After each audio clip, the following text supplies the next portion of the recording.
Okay. So, yeah. Loss of Magnus. Revenge executed for Magnus. Though the king did get away, if you remember, carrying his rather nasty staff that was given to him apparently by Sidon. And Do we want that staff?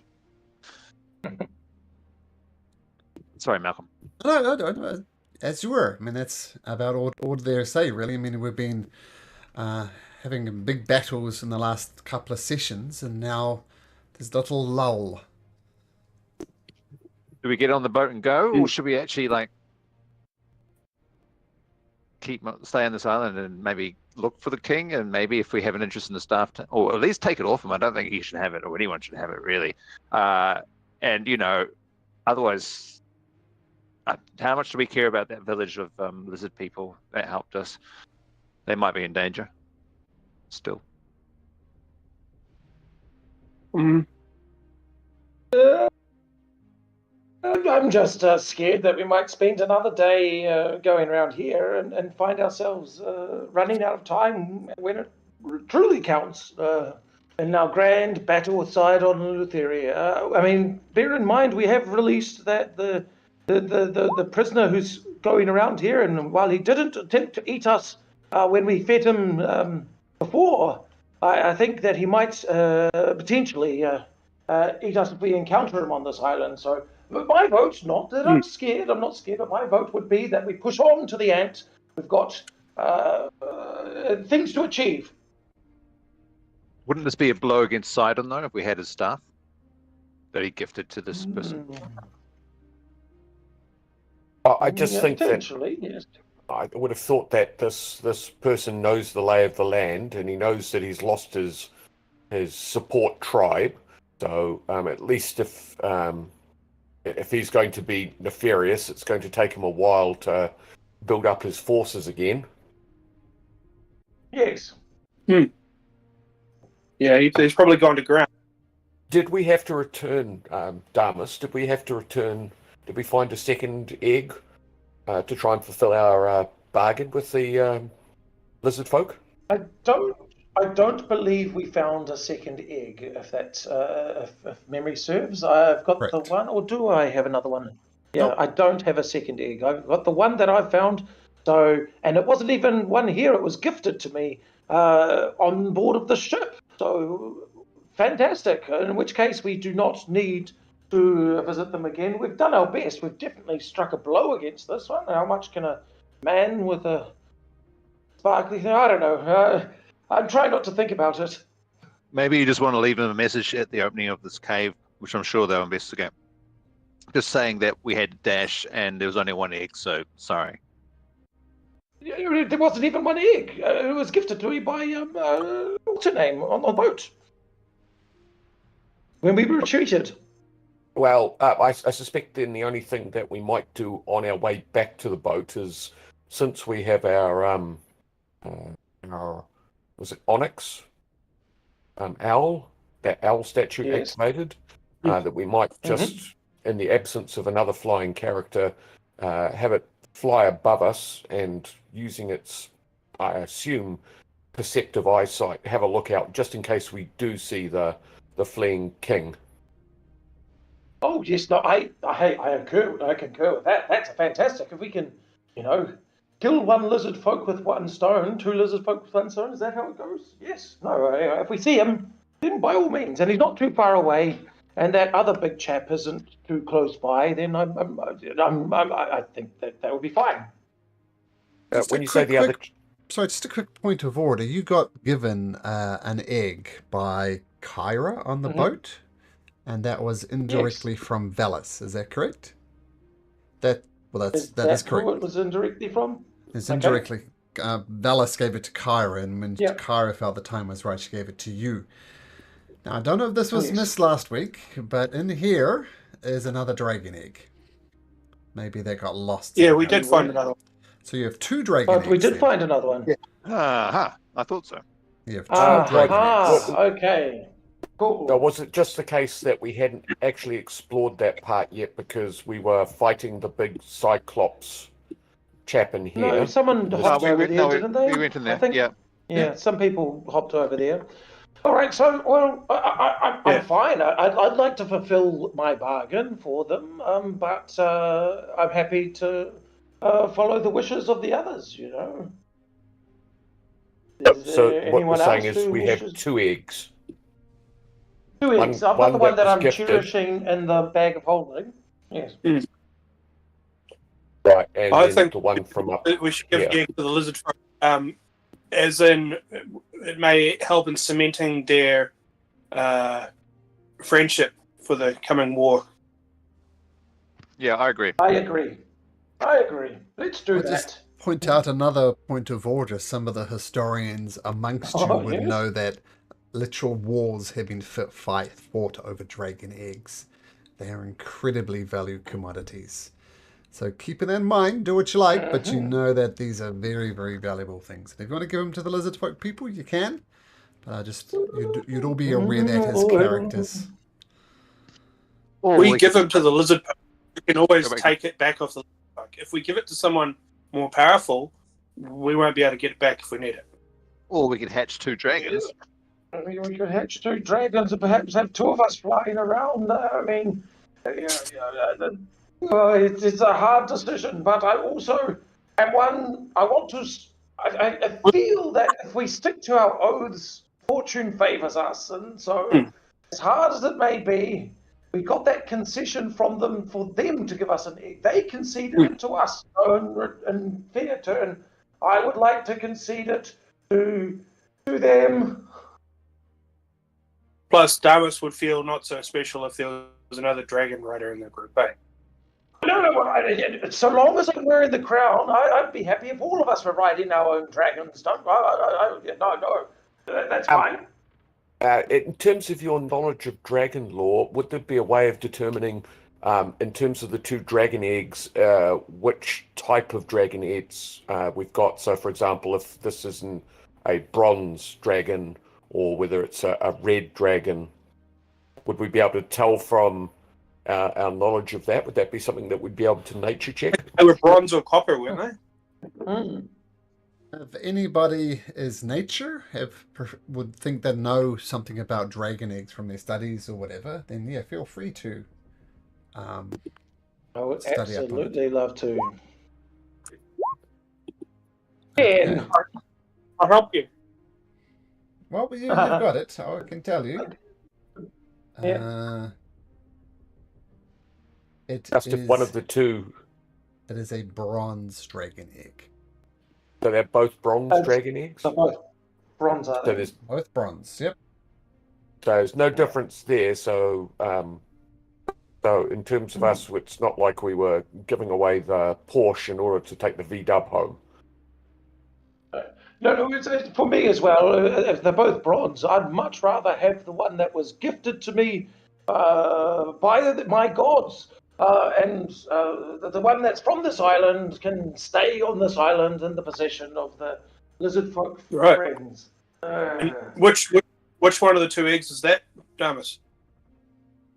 The one that I haven't put in the bag of holding. Although, and he looks in the bag of holding, checking once again to see if there's any movement. Nope. Because that would be the only other factor if one egg was going to hatch prior to the other.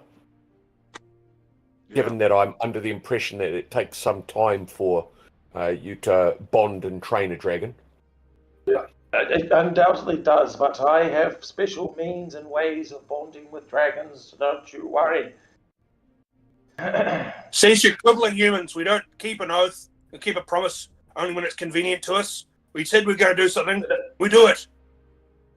Okay, but I concur. As challenging as that may be, I concur. Yes, we were just deciding to make sure that in the bargain that we got an egg that was going to be useful to us, and not end up very with much. Yeah. An egg from Kyra, an egg from Valis. I feel that may be. Yeah, I feel like I've got a good egg. You're a good egg, Damas. Thanks.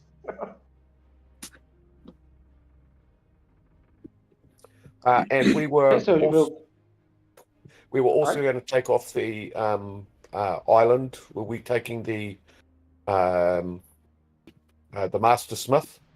Was he also going to be accompanying us? Yeah, he's coming down to the boat. All right. Okay. My understanding is Remember that? the deal we made. I will. Yes. What was that? I will modify Particles, the yes. Anti-Kythera, so that you can find your way home, wherever that is, under the condition that you free my father Bront on the island of the Amazons. Yes.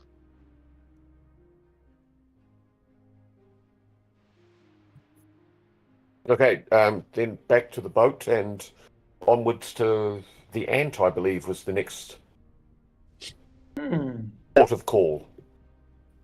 Sorry, you're not handing off the egg? Yes, we were we are going to hand off the egg. Okay. And we're also going to scout with the owl above us, scouting ahead. Just in case we saw the Lizard King. The owl would normally get um, advantages on perception check, but I'm going to say due to the very thick, luscious jungle environment that you're on, your familiar can make a perception check, but not an advantage, just a straight roll, due to the dense, thick jungle. And unfortunately,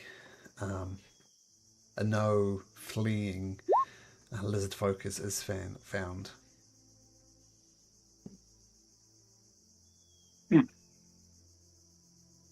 Oh yes. Okay. Well, Well, waiting for that. Didn't quite get the Jim Morrison quote, but now I do. Okay, good. I had to explain that. Sorry. So you head back out of the caldera, back into the jungle, and it takes you a little while to find the lizard folks. They're kind of a mobile type of people. You've come across like abandoned village sites before, but you do eventually find them. And the queen says, you have returned. What news do you bring? Well, we have news of good of sorts that we have decimated the fire tribe, and there are many beasts that were in the caldera, so you shouldn't have problems for that. And the queen has succumbed to injuries. However, the king had managed to escape somewhere, so he's still abroad. But in honouring our bargain, we have secured for you a dragon's egg. Firstly, you have the thanks of my people, and as far as the king is concerned, well, let's just say with the literally hundreds of lizard folks now no longer under his thumb, we will find him and make a meal of him.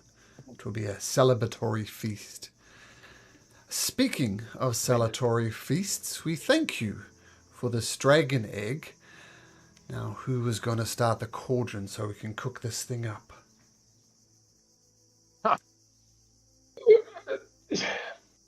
Now, I dare say, you seem to be interested in protecting yourself and that sort of thing, and I have it on good authority. If you raise this thing, it will protect you. It bonds with whoever it sees first. Now, I'm sure an aspirational leader like yourselves might want a delicious meal, but a dragon at your side may, in turn, prove to be much more beneficial, may lead to more delicious fruit down the line. So I strongly recommend that you do not cook this egg.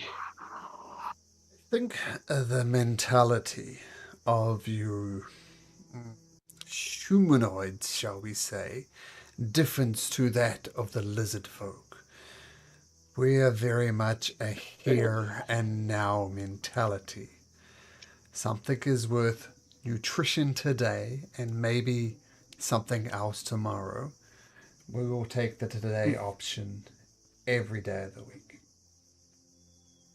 Okay. We thank you for being honorable. Would you like to join us for the Feast of the Dragon Egg? yes.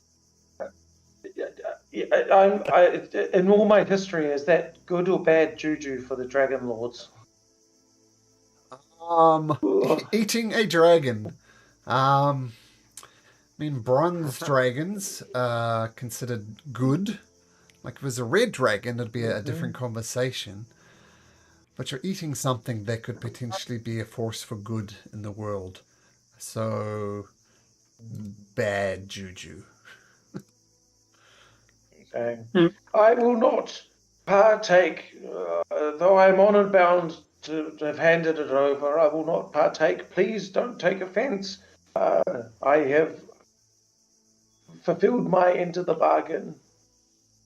And perhaps you might also be interested. There are some freshly cooked lizard folk, fire serpents, also available in the caldera if you would like in the here and now to benefit from our deeds.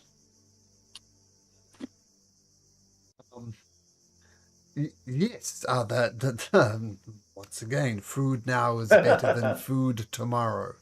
I will send some of my warriors to fulfill that. Perhaps with such an abundance of dead bodies that we've left behind us, maybe you wouldn't mind so much if we took the egg with us. Are you going back on your word? You gave No, me we've a given long you the egg. Oh, We gave you the egg. You've got it. What will you give me? Well, we gave you a lot of dead bodies to eat. Just thinking as Malcolm, food is food is food as far as you're concerned. But a dragon egg is a rare and delectable treat. Make a persuasion check. Ooh. Come on. Does anyone got any kind of... No. Okay, here we go. I've got guidance, but I'm not going to do it. That will 16. set him off. I could do better than that. Jeez. That's 5. I'm going to have to say no. We made a deal. What about that stone soup that you are really good at cooking, Proteus? Yeah, I mean, yeah, I'm sure any substitute for the egg we could. Have you heard of that? Have you lizard folk heard of Proteus's famous stone soup? It's the most delicious thing you'll ever eat. Only met Proteus less than 24 hours ago, and he has yet to cook us soup. So no. Yeah. Well, I thought the fame of this delicious concoction would have spread at least this far. It's all the rage of the... I think your confidence is not as strong as the facts. We have not heard of Proteus's stone soup. Well, I guess you're missing out then. Yeah, wouldn't you like to? Come on, guys. No. I don't think they're... Yeah, yum. If they're getting excited about eating a dragon egg, then I don't think they're ready for how delicious Proteus's stone soup is. Leader of this clan. I am the eldest. I am 3 years old. So, while I was not born yesterday, you have a long road to convince me that a soup made from stone is greater than a dragon omelette, shall we say. Well, not just stone, of course. You know, there's spices. Spices? Well, we do not acknowledge the use of spices. Let's just say our preference is raw and wriggly. Let's go look for worms.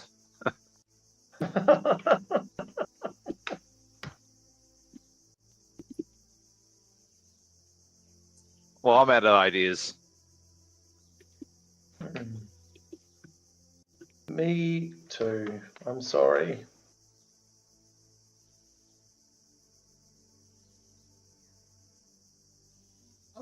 We will enjoy our dragon soup / omelette.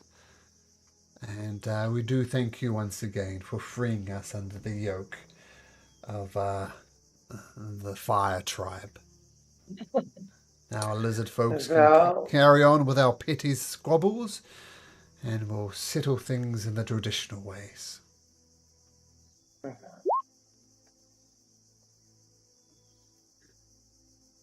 Bon appetit. I guess we got to go. We got to get going. So Yeah. see you when we pass by again. Farewell. Okay, so as you leave to the cracking of cracking of lizard eggs, of dragon eggs, and all sorts of things, you return to the deck of the Ultros. And Kyra says, did you get another egg? No, says Damas, who's clearly been crying. Well, that's okay. You still got the one egg. Where is the egg, by the way? Yes, and he checks on it. He's checking on it right now. What are you doing? What are you got it in there for? That's the worst thing. Get it out right now. I know. I'm getting it out right now. Don't keep it in there. He's cuddling it. Yes. No. I haven't. With a bronze dragon egg, it must be exposed to the sky for 12 hours a day. So stuffing it in your dirty little bag is a terrible idea. Get it out of there. No. Cool. I have. I'm raising it up like it's the Lion King. And trying to find the sun. Well, the sun is shining, fortunately, so you got that going in your favor. And maybe I should have been more specific. Got to be exposed to the sunshine to the open sky for 12 hours a day, each and every day.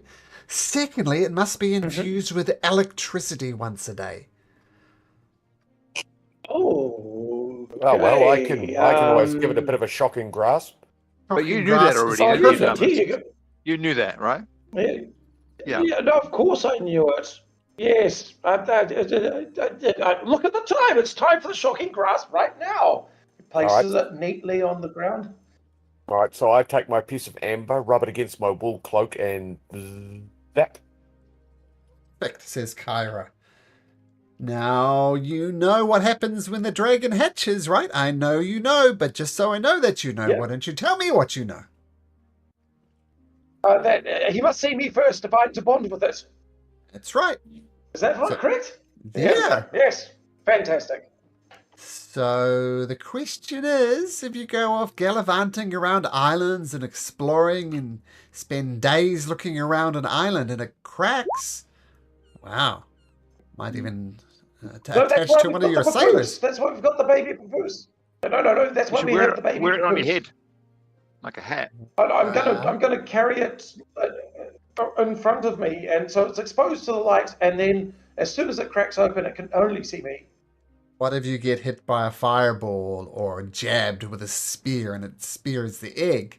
I mean, I hate to be a naysayer and a negativity. But you're a parent now. I tell you what.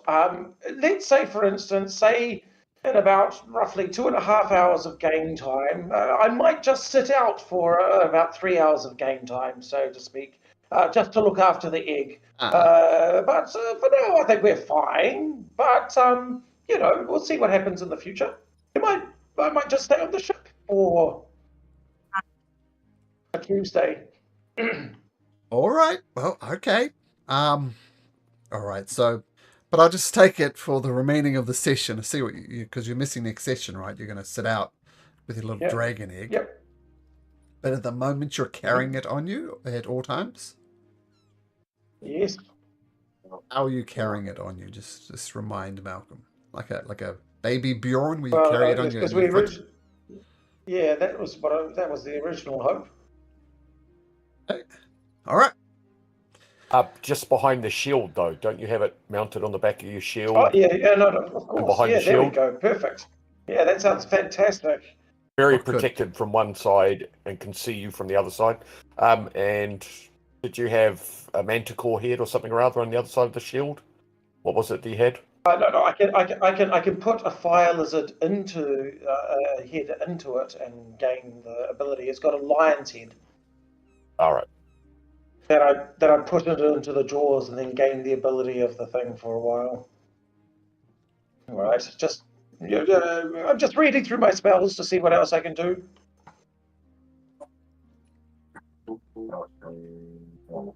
Okay. So you're setting sail? Yes. So I take the Antikythera device and train it upon the sky and adjust the cogs appropriately to head for the ant. And can you roll me a d20, please?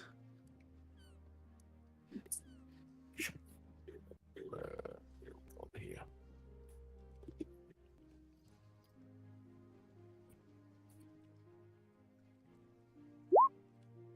$15.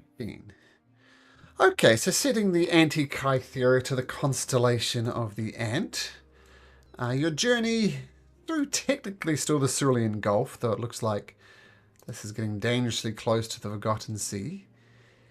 You come across the Ant, which you'll come to know as Titan's Folly. Now, for some reason, this map got corrupted, so I'm just going to share it on Discord.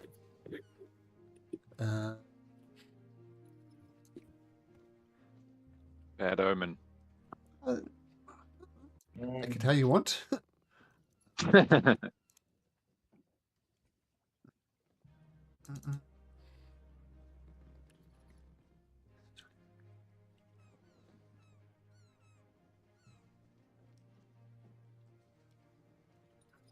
I've lost it. Doom, doom, doom. There we go. So, it should be in Discord now. Yeah, and this strange island consists of 3 perfectly molded green hills surrounded by something that looks like a glass dome. And a quick sail around the Ant, or this island, or whatever it is, reveals that it's got this force field, as shown in the map I shared in Discord, all around the island. And you move up your ship, and you get within arm's distance of it. What do you do?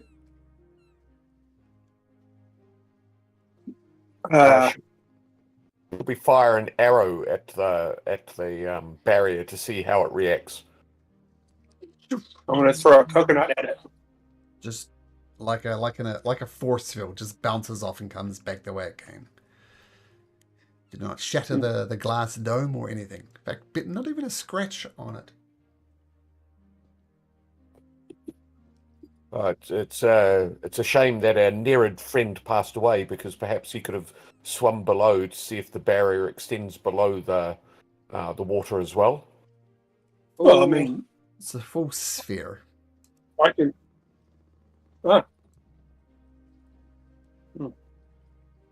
We sail the circumference and look for an entrance.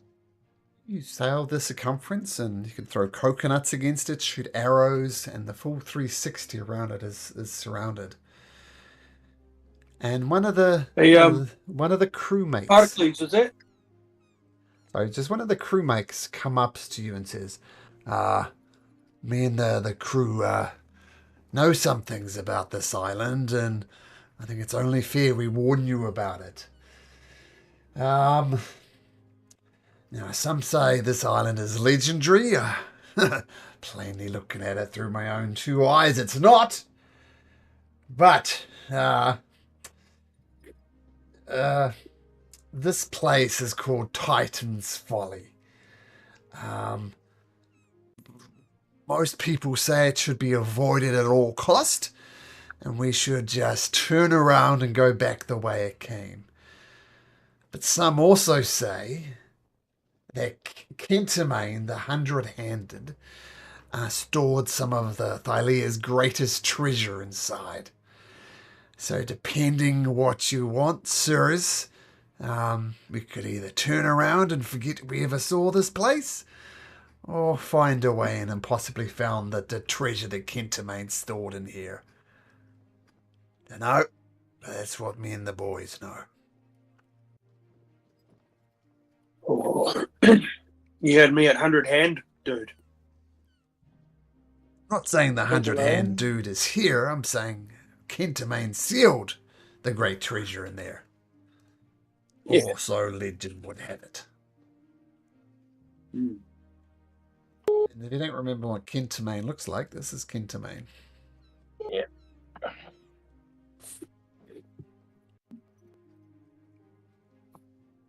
Oh, we're really yeah. projecting that.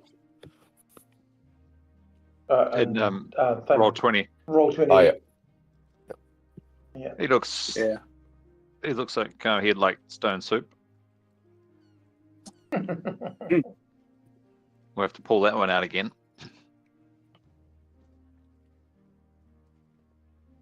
I got the map working. Here we go. Oh. You said we're within arm's length of the force field, right? Could we put a hand through or fingers through? Do we pass through? Or is it just the ship that can't pass through? Feels like glass, and no, you cannot. Ah, okay. Excuse me. Try striking it with your glaive or whatever you've got there, Aqua. Something heavy. I'm gonna punch it with my head. Sit with your head. Not sure that sentence makes sense, but I know what you're trying to say. Dying. No. The only thing you accomplished is really a headache. Excellent. So do we think this is a physical barrier or a magical barrier? One of you big brains. Is this a magic thing, bro? That's is it magic? Is it a force field or is it glass? I think it's a Stephen King book. Well, I think don't you guys have like some ooga booga stuff that you do to find out if stuff's magic or not? Well, we could cast a ritual and try and detect if it is of magical origin. Yeah, sure. Okay. I will sit down and do a ritual one as well. If we both do ours together, detect magic together. Sorry, did you guys' map just disappear? Nope. Yes, it did. Yes, I just did. Yeah, I refreshed it. Let's move it back. Does anyone have Dispel Magic? I do have Dispel Magic, but I just want to see if it is magical. I've got it too. Yeah. Cool. This map is screwy. We're just going to go back to the world and just use the one on Discord. So you're detecting magic on it? Yes. Literally, yes. That means someone gets some bonus HP. Oh, Give it to my egg, if I can. Yes, I don't know. There's something corrupt with the map. I've had this issue before, but Riley's here. We're all saved. Hooray! Excellent. Okay, so Riley, just so you know, that map that you see in Discord is where the party is at now. There's seemingly impenetrable force field around this island, and some of your crewmates have warned you off, saying, "Danger! Don't go there. Turn around. Forget whatever you've seen." Another crew member said, "Well, rumors have it that Quintermain, the 100-handed, has stored the greatest treasure in all of Thylea there." And detect magic? It is very magical. Schools of magic just swirl around it. It is almost blinding. What you see, the pool of the magic is that strong. I will point out one thing. If you look at the southwest tip of the island, you notice it's quite close to the force field. Maybe 50 feet away, something like that, if you got really close to the force field. So, a good point of entry if we can get through it. Yeah. Shall we go there anyway, and we'll try and cast Dispel Magic on it. I'll try and cast Dispel Magic. A benevolent DM, did you allow me to give my temporary hit points to my egg companion? From casting a divination spell ritually, I get give temporary hit points to someone else. Would you allow me to give it to my egg? It's a creature, isn't it? To a creature? Is an egg a creature? Is an embryo a human? Well, is that the debate we're having? Yeah. I'll say sure. I mean, the egg is vulnerable, okay, right? It's vulnerable. It's an egg. It's Yeah. easy to crack. Sure, just a little bit of extra protection for the egg. Sure. Oh, thank you so much. Yeah, choose one creature. Yeah, creature it says, but okay, temporary hit points. Wisdom plus my cleric level. 5 plus 7 is 12 HP. You're casting Dispel Magic? I cast Dispel Magic, yes, on that area. Not necessarily to take the whole thing down, but definitely to try and get, at the very least, enough room for. I didn't think so, but that was fun. It's too big a magic to dispel. Should we investigate underneath the surface just to check that there's no Under the entrance? sea. Under the sea? Malcolm said it was a sphere. Yeah. But doesn't mean that this particular location. Oh, yeah. Okay. A closer inspection. Anyone got a swimmer? Oh, it's a shame our nearest friend passed away. I mean, I've got hooves, so I say not me. I'll go for a swim. Although my fur pants are quite buoyant. Yeah, I'm going to dive in and have a look around, see what I can see. Okay, you dive round, get as deep as you can, kind of tapping on bits and pieces of the island. The force field, as I said, it just appears to be a full 360 island, full 360 force field. Yeah, it's completely enclosed. One thing I'm looking for is whether there's any fish either side of it, whether the fish interact with it at all, like whether it's stopping everything. Like, is the water flowing in and out through it? There is fish. No fish within the force field. So they seem to be blocked by well. You think maybe there could have been an ecosystem there before, but apparently not. And look. And I'll go to the surface and flash some water at it. And does the water hit it, or does the water go through it? Like, is it goes through it? So water doesn't flow through the force field. Fish do not go through it, and you do not go through it.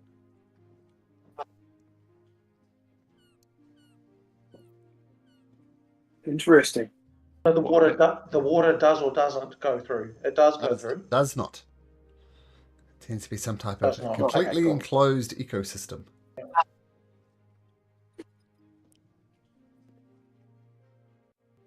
I'm stumped. Me too. What about a knock spell? We'd still need some sort of entranceway for that to work, I believe. Yeah. I mean, if the Dispel Magic didn't work on it, then I don't think the one... I mean, I can control water so we could part it. That's why if I thought if there was an entranceway underneath. Now, my only other thought is, while the barrier is quite close here in the southwest, is it also quite close in the other end of the island? Just looking at the map. Okay. Closest where I've put the boat. Closest down here. Can we see from our vantage point any life on the island? Anything moving? Make a perception settlements check. Okay.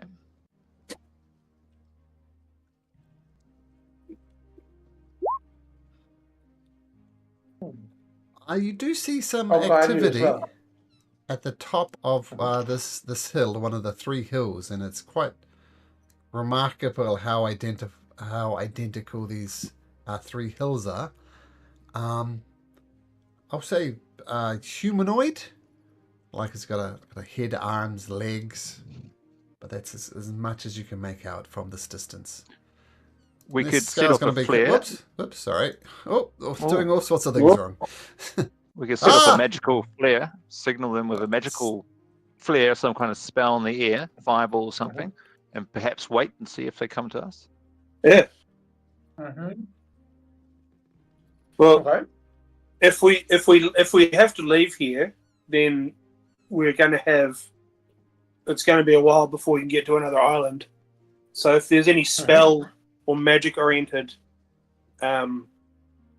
ways to try and breach this shell, we might as well do it. Yeah. Well, Might give it a as I said, I motivational could I could do a control water because we would have had a long rest on the trip, wouldn't we?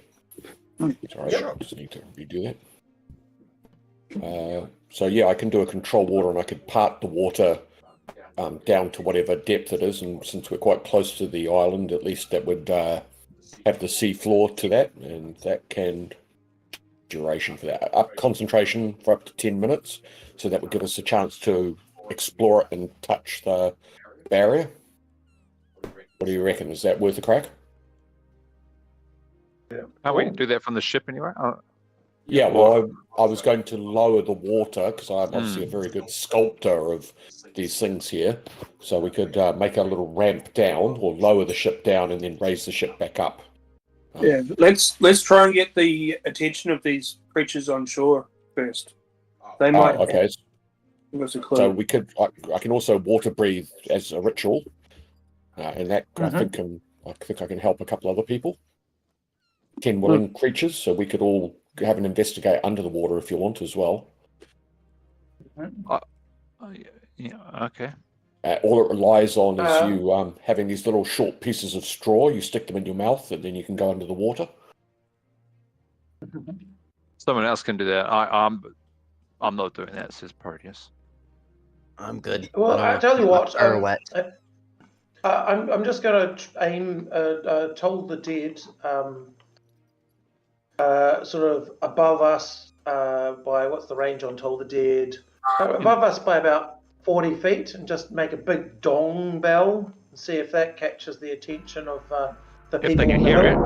If they can hear it through the dome. Proteus, with your 20th perception, you keep a good eye on these creatures on the island. They don't react to the loud ringing bell at all. Though you feel, given that the distance is involved, maybe they could just hear it, if anything. I mean, they're a fair distance away. Ignore the scale. I just hacked this map together because the other one wasn't working, so ignore the scale. Yeah, fair enough. It's more than 30 feet. What about a big light show? Has anyone got any sparkly lights, fire, flame, anything?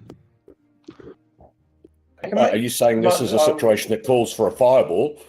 Yes, maybe in the air, over the dome. On top of the dome? Get their attention.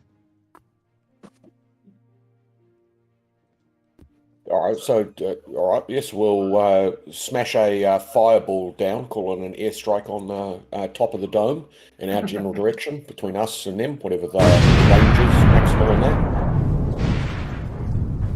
It explodes on top of the dome, and Proteus keeping an eye on these creatures. They don't react. And you feel that would be very hard to miss, but the Hold the Dead would have been easy to miss. So they're either ignoring you or they don't see it for some reason.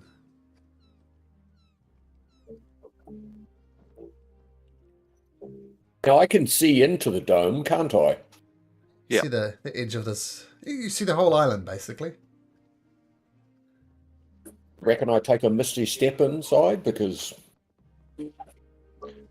Okay. So 50 feet, can you make it that far? Yes. No?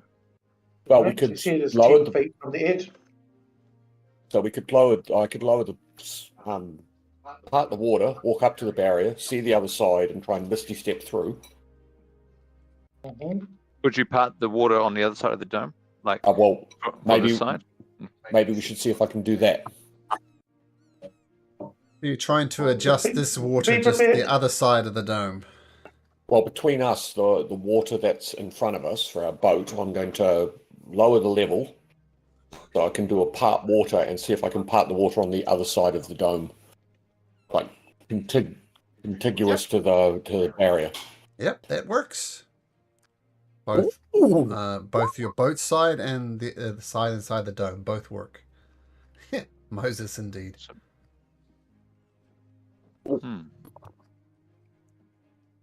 All right, so do you reckon I take a misty step in? I can always misty step out. All right, so I think this is a fucking great idea. So this is it. All right. Yeah. You reckon? Before you go, though, I just give you. I'm going to cast something on you. What was it? Beacon of Hope. And bardic inspiration. Go forth. Yeah. And barbarian inspiration as well. Each target has an advantage on wisdom saving throws and death saving throws. Yep, cool. There you go. You've got a Beacon of Hope. You're bardically inspired. And it's Particles, right? Who's... will do you Misty Step across? Good. I'm going to attempt to Misty Step across to the other side that I can see. Zoosh. He's done it. He has done it. Have I? Go, speak to those people and tell them about flight, and we'll eat lunch. Hey, can I see out of the dome? Can I see the guys on the other side from the inside? Strangely, yes. Can you hear us, Particles? No, probably not. Oh, he can hear you. Okay. All right. Well, how am I going to get the rest of you in? I don't know. The locals. You might switch somewhere on the island. Can you see some of the creatures on the island seem to be interested in you, and they're approaching you, coming down from the dome here.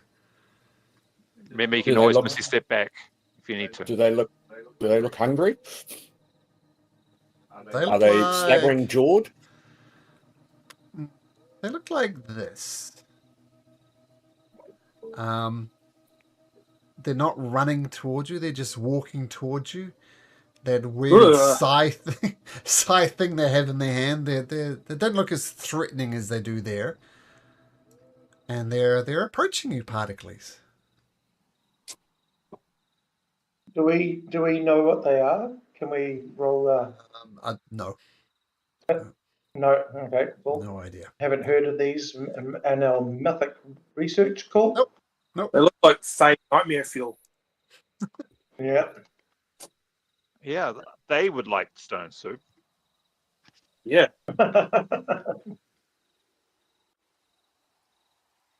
Okay. Well, Particles, what you going to do? Well, I'm not going to do any threatening maneuvers. I'm obviously still in the ocean, so I was going to walk up to at least the shoreline. Because I'm having to concentrate. About 30 of them are approaching you.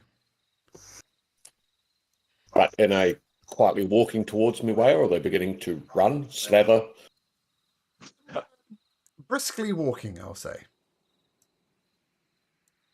So I know the following languages. I know Common, Dwarvish, Elvis, Minotaur, and Sylvan. I will, in all of those words, Bienvenue, Bonasara, and welcome them. Calimera. Motherfucker. Response. They don't seem to understand. Can we hear language. what Particles is doing? Yep. You see it and you hear it. Yep. Maybe come back. I yell out in Draconic and Elvish and Celestial. Just yell out, oh, maybe try these words, and saying the same thing. Oh, sorry. You're wondering what to do. They get quite close to you. They pause about 10 feet away from them, and then one of those insectoid arms reaches out in a peaceful way. Looks like it wants to take your hand. I hold my hand out. And they gently, whoops, it's moving the whole island. Better map Inject you with island. parasites. This is your Captain Kirk moment. And they're not green, they're blue. And they take Damn you. it, my cloak's red. And they take you, unless you object, to the top of one of these hills. This island called the Ant. I'm being led by the insect-like people to the top of the hill. Yeah, what could be wrong with that? Yeah. When I get back, just watch out in case my chest suddenly bursts open. I'll follow them and see what I can learn. They lay out a feast, it seems. There is lots and lots of fruit. Fruit you've never seen before, but is still recognizable as fruit. And dishes that have been prepared. It's all like, I guess, vegan style, right? Lots of fresh fruit salads, lots of beautifully crafted salads, lots of natural dressings. And it all looks quite delicious. And when you're approaching this one, click, click, click, click, click, click, click, click, click, click, click. Seeming to try and communicate with these clicks, which is just nonsensical to you. But this is the delicious food, and they laid it out for you, and they're looking at you, Particles. Obviously, Are they you to try eating any of the food? Are they Um, picking up any of this food and eating it? you see them look at each other, and then one of them picks up the food and starts eating it, and he offers you, I don't know, a plate of something that's like papaya, but it's not papaya. And they've eaten the papaya, and they offer it to you. All right. I will. Let's have a look. I will try it. Yeah. Right? Yeah, it's delicious. Good. I mean, it's very sweet. It's similar to papaya, but it's not. It's fantastic. Delicious. Okay. Well, I'll reach for another seemingly nice-looking fruit and try one of those. Equally delicious. Sweet, tangy, a good texture to it. All right. So are we going to start language 101 and point and go food, point itself, go particles, point at them? Mermeek! Particles, food, eat. Yep. Okay, good. So we're doing well on that so far. Yes, doing So well are we they are. fattened? Yeah. So I'm going to do some basic languages and just all in common with sort of hello and start pointing at objects and naming them, especially rock in case we need to make rock soup. Hello, rock, yes. Understand we do. Can I point back towards the ship and say I have other friends who would like to visit and learn from you? Other friends need to get to your island. And you think for a second, you didn't teach them grammar. You didn't use the word island, but they said it nevertheless. How you get to island? Magic stepped across Oh, the barrier. Can we see? Interested to see. Please show. Okay, so I'll start walking back down to the barrier. Now I'd need to part the water again, so I assume it's been more than 10 minutes. Can you not just misty step straight into the boat?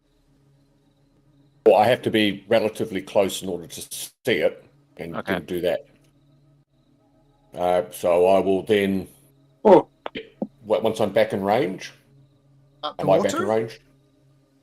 Part the waters. So I'll be impressed by that, no doubt. Several mermeeks are watching you, and they all cast the spell part water, and you notice little rivets of water disappears every so often. Oh, interesting trick. Teach us more tricks. Oh, they're learning from you. Very good. That's either very good or very, very bad.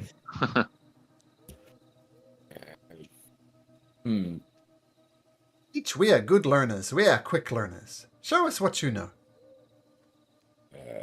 Oh dear. Oh dear. So you need a rest first. How many of them are there around me currently? Oh, there's about 10, though more have come, 30. And you look back and more are coming over. And once again, none of them have been anything threatening, but you got a bit of a crowd now. The magic man's in town. waters. Everybody's practicing their control water spell or whatever it was. Yep, it was a controlled water, but Neat. I would have only shown them one aspect of that, right? Am I seeing them do any other things? No, they're doing that one aspect that you did. No, you can do other things with control water. They're not doing that. Show us more. Right. So I'm going to call out. I'm going to cast the cantrip gust and blow some sand up the beach. Oh. Your name is Particles, yes? You introduced yourself, yes. Particles? Yes, Particles the Great. Yes. Particles the teacher. We will learn from you. A little gust of winds puff up all over the place. All right, while they're doing that, I'm misty stepping away to the boat as my bonus action. That is a good trick. We will misty step too. Someone saw you. What is this? Are we all back on the boat? Well, about 10 mermaids have appeared back on the boat with you. One of them comes up to you, or say Okobolo, and says, "Oh, what is this? What do you call this device?"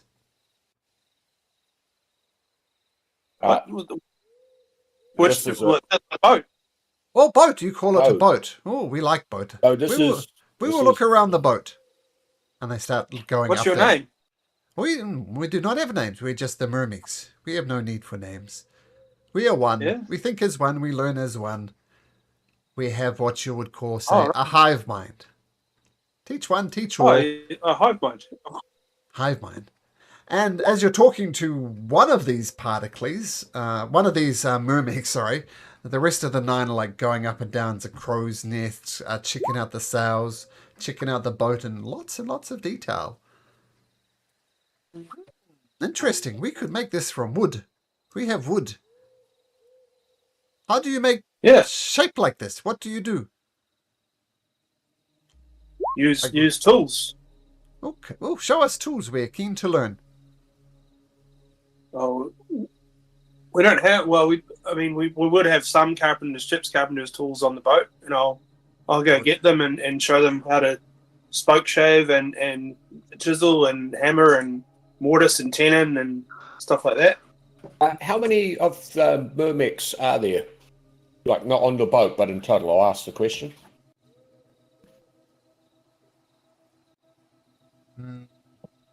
On this island, well, you have not taught us numbers. What are numbers? How many is this? And he holds up 10. Yeah, so I'm going to, that's 10. And then I'm going to do the common names for the first 10 numbers. And then, yeah. And so 10 tens would be one, what? For that, a 100. 10 hundreds? 1,000. Oh, we have 3 of those. That many. Oh.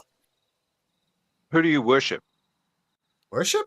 I do not understand the question. What is worship? Does the name Kentamine mean anything to you? No. Lutheria? No. Sidon? No. Who is Lutheria? Who is Thylea? Sidon? Who is Kentamine? Who is Thylea? They are gods. The gods. Titans. What are Titans? Those were creatures that helped build this world. Oh, maybe great mermaid. Mermaids are good at building. Once we learn building, we are good at building. We will build things to rival gods. Oh, God. Maybe this force will keep you guys in. Oh, we've been. No one has visited us for many years. Do you have freed us? You have the gratitude of the mermaids. Why were you imprisoned here? Oh, people feared us.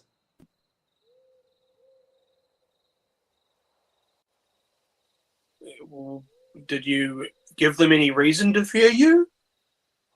I think they did not like how quickly we learned. So we were locked away here. You mentioned Kentamine. I do not know who or what that is, but somebody of great power trapped us here. But you have freed us. We thank you.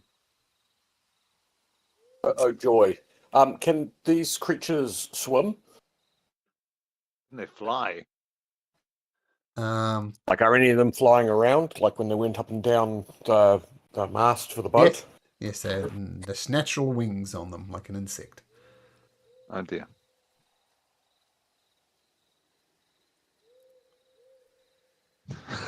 What else can you teach us? We are keen to learn. We understand boats, we understand oars, we understand wood. We could teach you the philosophy of peace. Philosophy of peace. What is philosophy of peace? Well, it's being kind as you are with us to other life forms, and not killing, most importantly, any other living being. Respecting the sovereign right of every creature to live according to its own ways. You practice the philosophy of peace? Try to, yeah. End up Try killing to. a lot of things. You have killed things, so you do not follow oath of peace. Principle of peace. But see, we work for the creators of this world to smite those who kill others, shall we say. So you are mindless slaves who do what you're told and kill on command. Sure. You could say that. That you preach one thing, but you say another. Well, we do not preach. We are missionaries, if you like. You talk about peace, you talk about non-violence, then you speak of violence done in the name of others. We do not like your oath of peace. We will be like you.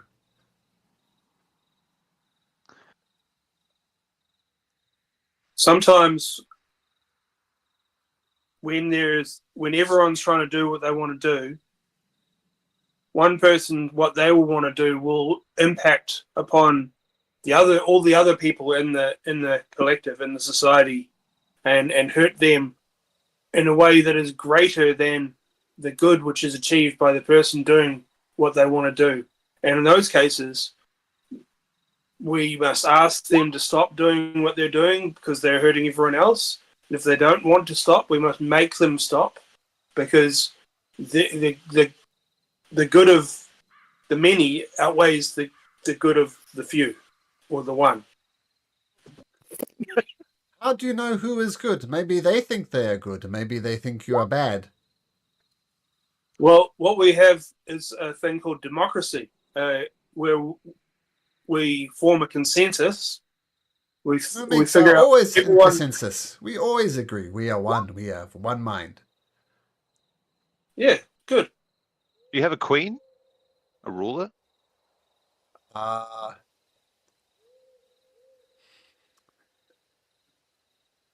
Just let me think about that for a second. Wouldn't think they need to.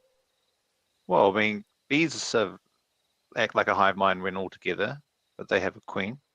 Like this. We have queen. Queen gives birth to queen. Queen gives birth to queen. Queen is continues on, but queen is not with us. Queen is captured. Ooh. Who took the queen? We do not know who took the queen. All we know is she's trapped in a room with chains and big stupid giants looking at her. Do you like on this? the island or somewhere else? Oh, somewhere else, not here. Somewhere else. Where else? I do not know. Anyway, do you like the land you live on? Well, Ma, we're keen to explore the rest of the land. You have helped us. You have freed us. Thank you. We will build our boat.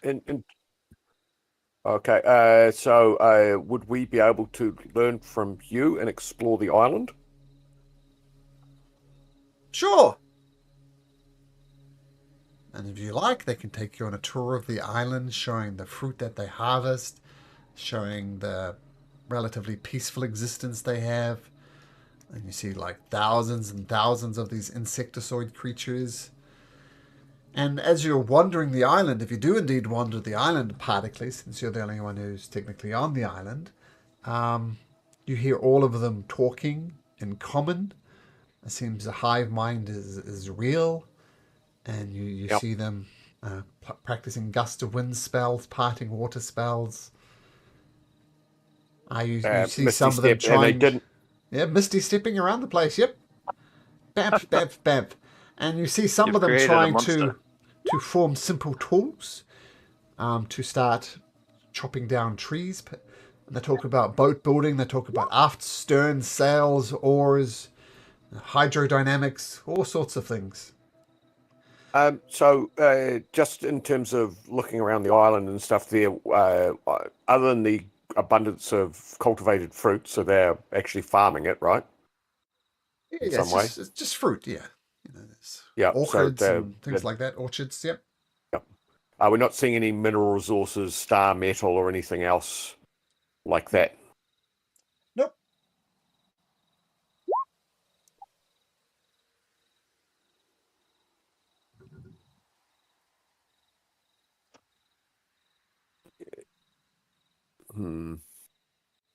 Well, this has been most instructive, and we are pleased to meet you. But we would suggest that you be wary of other people on other lands. That they may not be pleased if you arrive without trading with them. So we are happy to trade information with you, and I'll talk about the constellations. Do they know anything about the other islands in the Cerulean Gulf? No, we've been here for a long time. We do not know of other islands, though we will sure discover them. Okay, right. So I think this has gone spectacularly wrong. We've meddled in a delicate ecosystem. Yeah, one that was balanced off. Yeah, they're replicators from Stargate, pretty much. Or the Motis from the Mote in God's Eye. Any sci-fi fans out there? Or say Larry Niven and Jerry Pournelle? Yeah. What I'm imagining. Yeah. Or triples, basically. Yeah, I think we may have just been out evolved. In any case, I'm not casting any other spells. Teach us more. If I had more to teach, I might do so. So I will show them the mending spell, the mending cantrip. You speak for duplicitly. fixing things. You say you do not know more spells, and then you show more spells. I'm teaching you more spells. Is this what you call lying? So the mending spell here is, in terms of what we're doing about fixing a little thing, is not a spell. It is, in a sense, a knack for fixing. And it already seems, I thought you already knew how to fix things. Not as efficiently as this. Not as efficiently as this. What else do you know? Particles the duplicitous.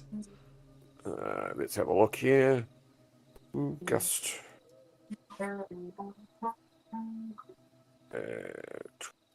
Show them how to kill mermaids. I noticed there are 3 hills on the island. Are all the mermaids the same? We are one. Hill? We are one. We are hive mind. I do not understand the Christians. So I point at the first mound and then point at the second mound, and they go same. Is it a home? We are all same on the island. We share one mind. Do not understand Christian. So the hills that I'm pointing to there, do you live in the hills? Under the ground? Around? No, above hills. Climate here is very pleasant. Okay, so these mounds, if I go for a walk across the mound there, I'm not seeing any obvious entrances or anything like that, or even unobvious entrances? Nope. Particles are duplicitous. Teach us more. Okay. I'm going to do... What are we going to do? I should teach them something that I do incredibly badly. Stealth. Okay, so I will attempt to be. Oh, have I got anything interesting in my inventory?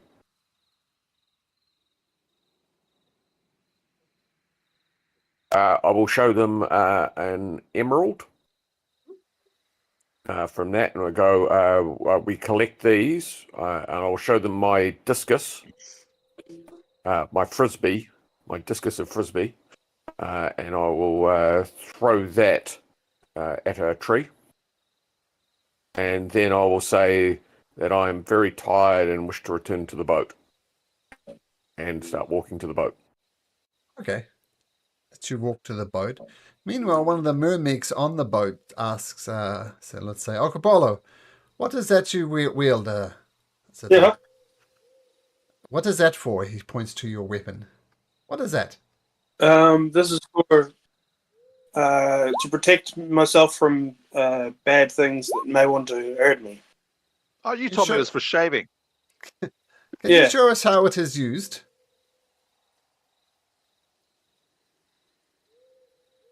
Sure.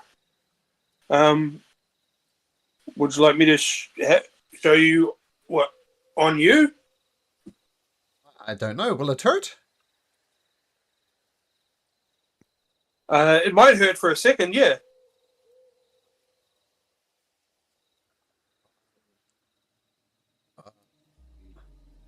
Okay. Okay. And I'll use the butt end of the glaive and just give him a knock. How much does the butt end of a glaive do? I don't know if there's an actual mechanic for it, but in one of the feats, you can do a D4 with the butt end of your polearm or something like that. Which I don't have that feat, but just as a Well, let's say just a 1 plus your strength modifier. yeah. Okay, so that's 6 then. Oh, you just crush the poor creature's chest. Oh. That hurt. We will make these. We will learn to hurt like Okobolo the Violent. Just stop.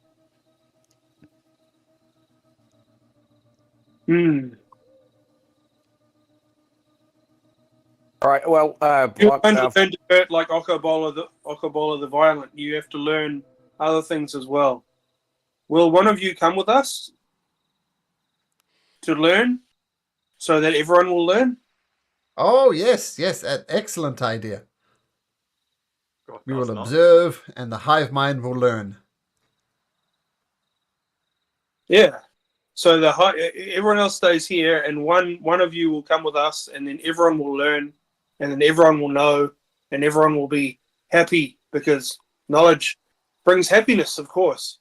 Knowledge brings exploration too. We will build a boat like the Ultros. Sure. We like this. And one of the mermaids sits down on the Ultros. The rest of them misty step back to the island. They're excited to see and learn as much from you as you possibly can. So you've got a hive mind. That will mean that you can communicate with Particles right at this moment. Would that be true?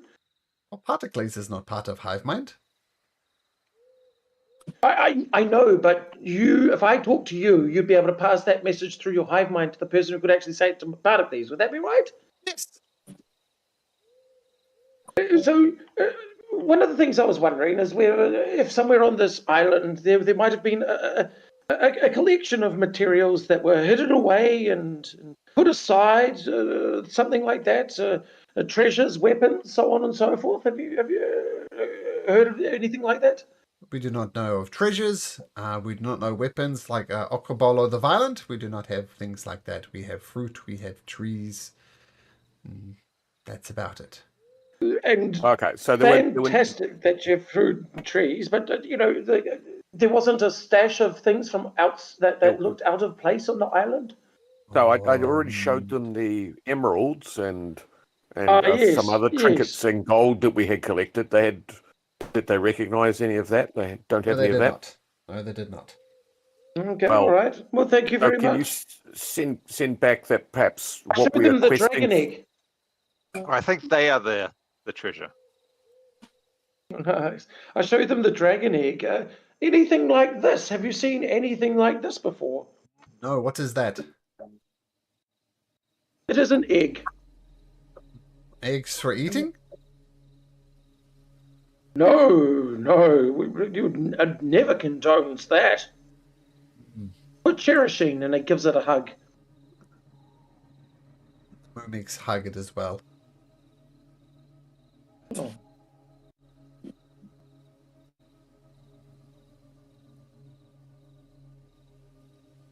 All right. Well, so I've returned to the boat now. So everyone's on the boat, and one Murmig. All right. Well, I feel that while we have been to the ant in search of aid in our quest, I don't think there is anything here to aid us from that. So I suggest that we move on, perhaps to another island for that. Sure, certainly. Okay. As we go, I would like to introduce the Merrimack to Pythor and see if he knows anything of them.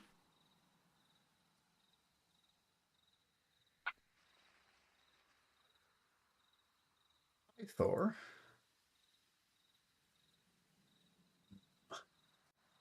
This is before my time, lad.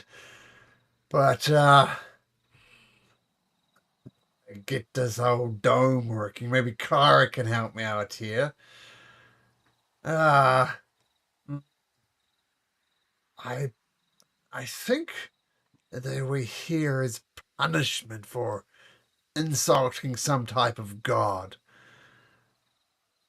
Man, this is ancient history. I mean, it predates certainly the five gods, predates Sidon, predates Lutheria even. This is ancient history, and they've been here for thousands of years. And you daft buggers have released them. Well, I mean... I think you'll find it was just Particles who released them. Yeah. Particles, you have become death, destroyer of worlds. So as it happens, while they can misty step outside that barrier, they don't currently have a boat, and I believe it is quite hard to build a boat in the ocean as you go.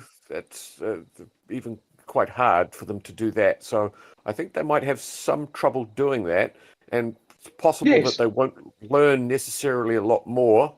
But I'm going to take my finger, I'm going to roll my eyes, look over at the Mermac, and I'm going to drag my finger across my throat, which is, I don't think, anything that we have spoken, seen, or done in front of them, besides tapping them with the back end of a pole arm. And then I'm going to look at the others to see if they nod or agree with my gestures that they have not witnessed me doing before. Or was I too subtle there? No, I'm just thinking. Not subtle at all, but they do have a point. That we say that we're for peace, but we kill a lot of things. Only things that want to kill us, to be fair. My only fear is that if we let them, our modes of killing means that they learn it and then they can use it against us. Well, Okko's already shown. Why would you do Spirit Guardians? Then Spirit Guardians comes back at us by thousands of them. Mermac's just sitting there listening to this entire conversation, so... Not sure if you want to adjust your conversation.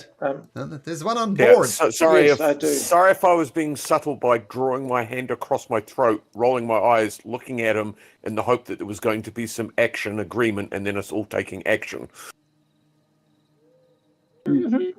I shake my head.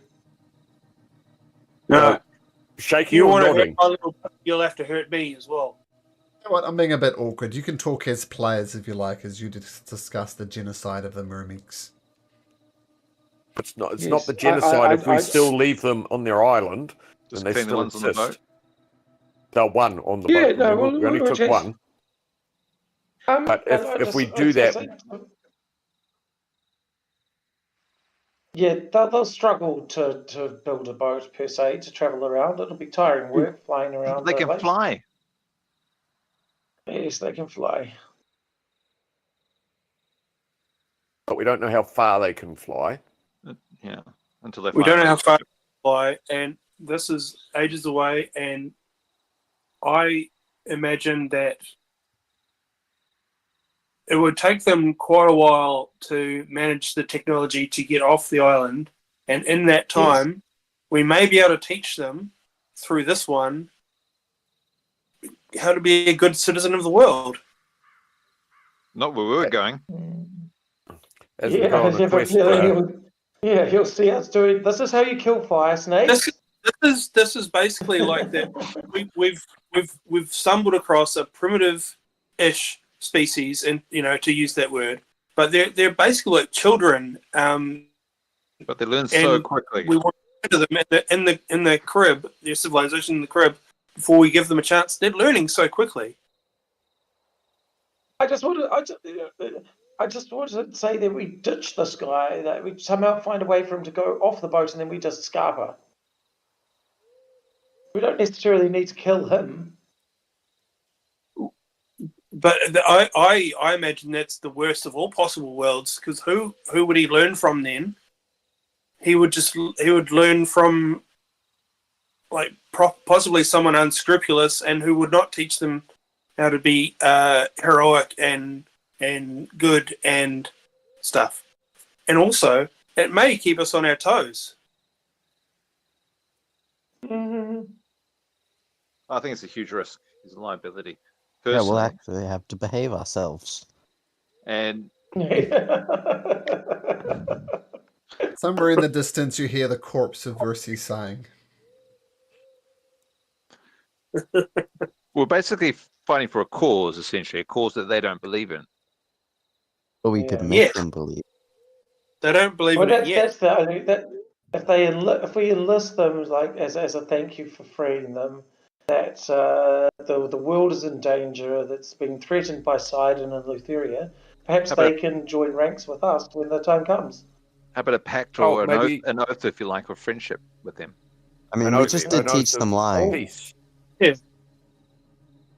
Well, we can't lie in an oath. If we lie in an oath, then we get cursed. They don't know that. So that's fine. What's a pact of peace in another name? Yeah. Yeah.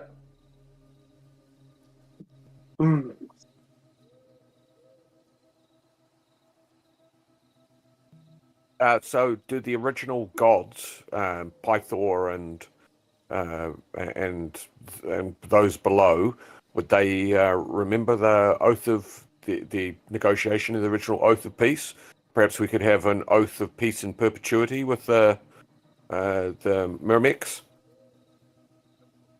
Kyra and Pythor are very familiar with the oath of peace, and Versi, dearly departed Versi, literally wrote the oath of peace. She brokered the deal between the Titans and the gods. So Kyra and Pythor are very familiar with it. All right, so I'll just give the side eye to Proteus, and then suggest that we teach them about the oaths of peace. And so if we're going to teach them something, that's our highest value is valuing oaths, and that oath of friendship and the oath of peace. What do you reckon? If we're going to teach them something, we might as well teach them our core directive. Mm-hmm. Yeah. I mean, law. I think we need to teach them the values that lie behind and undergird those oaths before we make them take an oath, or else all we're doing is trying to trick them, really. So It's kind of like it's your credit card details. yeah, it's kind of like we're feeding data to an AI. Interesting parallel. Mm.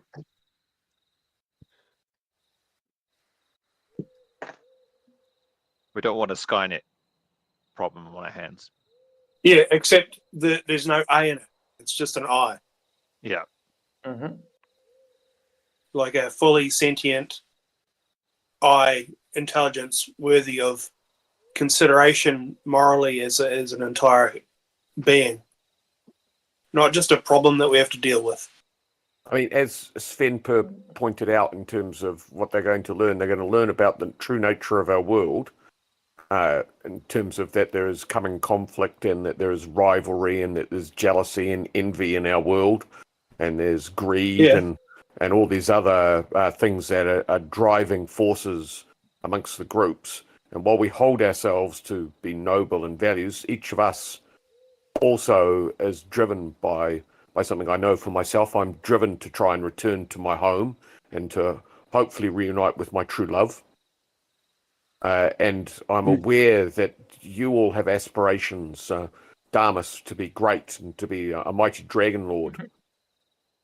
And I dare say, Okobolo, you would love to see the freedom for all the enslaved peoples of this land and an end to that horrible way of life that has existed in Thylea, even during this time of peace. But importantly, we don't want the reversion to the War of the Titans that nearly destroyed the entire continent. These are all true statements. So are we agreed then that we'll share with the Myrmec that's here the notion of our the importance of oaths being a word, the oath of friendship for that, and the oath of peace, which we should hold above all others, even though we know that a war is coming, that an end to the time frame ends for the oath of peace, not the desire for peace. Mm-hmm. The oath of peace thing is more like a ceasefire. Yeah. It's a ceasefire agreement. Yeah. But in that it's important that we teach them history. But in that ceasefire time, there's obviously been 500 years of relative calm where cities have developed, people have flourished and have had lives, and those were generations ago, where it is only the titans and the gods, I dare say, and myth that tells us that fight still exists, and stories for the centaurs of how they were nearly exterminated by the captain of the Ultras and these dragon lords who, while mighty, have wrought terrible deeds on the peoples of Thylea. I thought pipes up at this point and say, I'll tell you one thing. 500 years of peace it may be. Not a titan has raised a finger against a god. Not a titan has launched an attack on one of our cities. It has been peaceful. But I bet you my last copper piece that Sidon has been plotting. He's been scheming. He's been building an army that will smash Mitros. He's been building up and building up and building up. So don't think of him as being idle. Think of him as he's going to unleash hell upon Mitros, and he's been planning it for 500 years. We've got 47 days to sort this shit out. We need these guys on our side, not Sidon's, right? We need to ensure that. Mm-hmm. Now that we've opened the jar. Yeah, I think so. Yep. Okay, little buddy. Oath of friendship is the best we're going to hope for the Myrmecs and our cause. Do you think they'll accept that, though? What is oath of friendship? I think it's premature. So I'll explain the oath of friendship that our fellowship has taken and how we're all bonded to look after each other, like a hive mind, but separate in our own views and strengths and characteristics. We were wondering if the Myrmecs would be friends with us and also join us in our quest.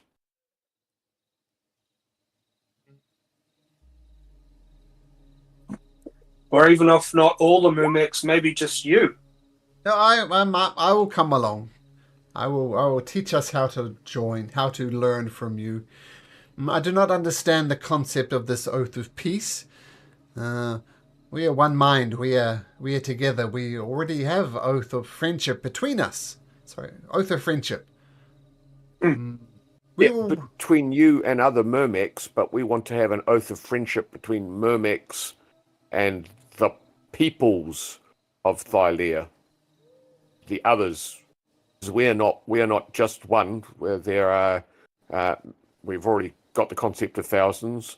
There are many thousands of creatures like us, and also other creatures on Thylea. Yeah, we would like your help against our. We will learn. Enemy. Maybe enemies are friends. That is the concept of peace you are learning. It's teaching us there are no enemies, only friends we have not met. You mentioned Sidon. Sidon could be friend. Yes. No, We would hope that would be the case. Sidon, I he think, keeps would have... proving to us that he is not willing to be our friend. Maybe... See, we don't understand. You've taught us concept of good and bad. You said Sidon is bad. We think Sidon might think you're bad. We will reserve judgment. Yes. I think that is your wise. The main thing that we're going to have to work on, friend, is the idea that people can want different things. Creatures can want different things, and how to resolve those differing desires is that's what we got to do. Oh, we agree. So We've we'll learned how to resolve conflicts using the violence of Okobolo. Oh, that is one way, but it's not always the best way. We have much to learn. Yeah, but forgive my reticence before about teaching you things. I would love to teach you things, but there are things that are potentially dangerous, not only to us, but also dangerous for you. With great knowledge comes great responsibility. So the white lie, and I'll explain the concept of not telling somebody the full story until they're ready to hear the full truth, the full revelation of information, that there are many other things that we need to learn before we get to the point. And I don't feel that would be a deception. I think that's an attempt at persuasion. We don't in terms understand. Of the logic. We think withholding knowledge is one of the worst things you can do. That's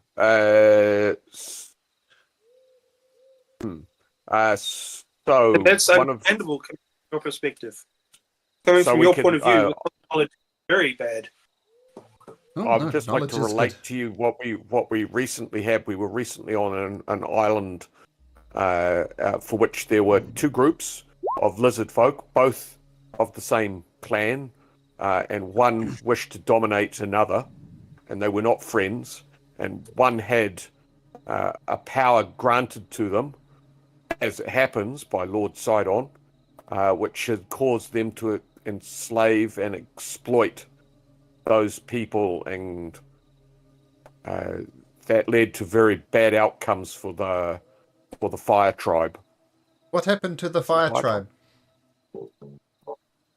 So after they had killed many of the other tribes of lizard folks, the lizard folks, when we met them, explained their story, and we thought it just to remove the Fire Tribe from their position of dominion over the other tribes on the island, so the other tribes could live freely without the threat of this king who was wielding a staff of power.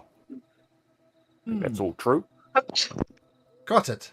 So someone oppresses you, you kill them, their family, everything. You destroy them, you wipe them off the face of the earth using the violence of Okobolo. When we cannot reason with them. It becomes a them, not an it or a he or a she. If one person offends you, you kill everybody associated with them. Got it. In this case, they perpetrated violence upon us first. We responded in kind after they attacked, which is always our last option. Can we relate the story of how we successfully helped the other islanders on the island before that? What was the island before that? Yeah, just The gnomes. Indigo Island, yes. So in that case there, we were able to... Oh, yeah. Got it. Once again, summon oppressor, you kill the oppressor. Got it. Yes. Hey, Mr. Bug Dude, do you want to see a cool trick? Oh, yes, more than anything. I use feign death on myself.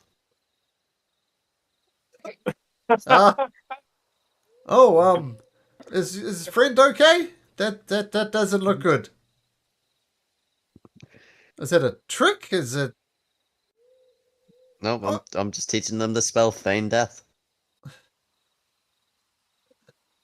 He practices feign death, and then he comes back again, and you hear like a domino effect. Everybody in the island practicing feign death. They collapse. Yeah. Shall we travel on, people? Whoa. Wait, Sven, teach us more tricks. Oh, sorry, I'm only a one-trick rabbit. Oh. The first thing I think you should learn on our trip is music. Do you know music? Oh, no. Do not know what music is. Yeah, well, maybe Proteus can teach you music while we travel. Fantastic. We can also teach them how to row a boat. Besides, if you learn everything now, then there'll be no point. Learn stuff in short bits. Enjoy it. We enjoy learning lots. That is don't understand. Yeah. But if you learn everything, then you can't learn anymore. Oh, then that day we will rest, but that day is not today. Yeah. Yeah. Finally, what should we call you? What's your name? We are Mermix. Personally thought. Oh, you're all Mermix, but you are all the other Mermix are on the island, and you are on the boat. So that makes you special and different from the other Mermix. What should we call you to make sure that you are different, so that we know that we're talking to you and not to all the other Mermix? That's my suggestion. Boat. Boat. What about what? Wind.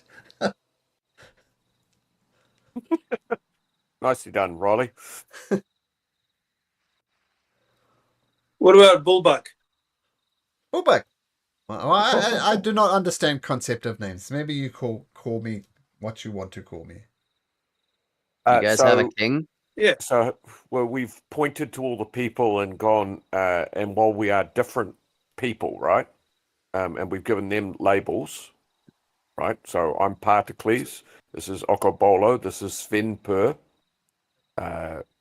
For that, and then we could point to some of the other people on the boat who are like of the same race, but not the same individuals, some of our trusty crew members, and give their names and point out that collectively they're part of a group, their race in terms of the elves, the humans, the dwarves.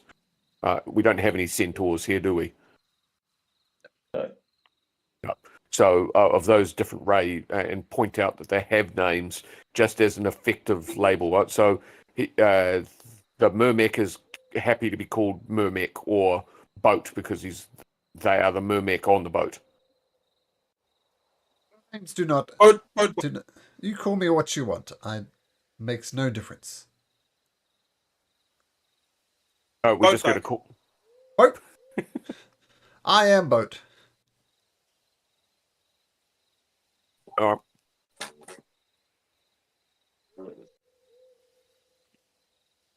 Yeah, I for one think that Boatbug is a fitting to our fallen comrade. Boatbug?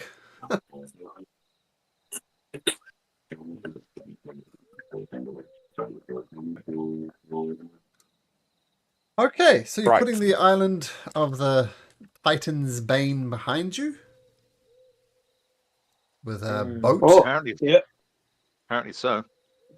The island of the Titan's Bane. Like, if we can somehow get them on our side, that would be phenomenal. Yeah, we're well on the way. I can't see any good coming out of this. But okay. Me either. This is the craziest situation I've been in.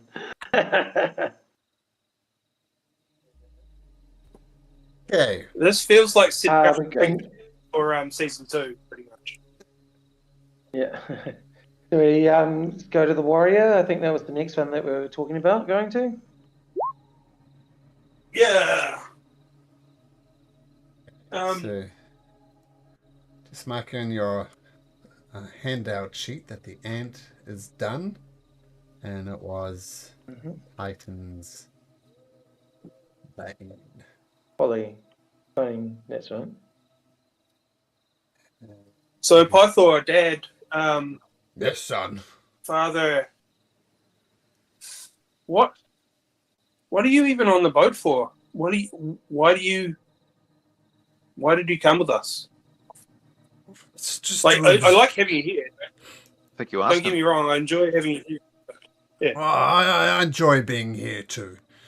As I've said to you before, look, I failed at this task, right? The best me and the other gods could do, thanks to the sacrifice of Mitras, if nothing else, was to put a ceasefire, a hold steady. So in a very real sense, I've failed. So I'm here to see you succeed where I failed.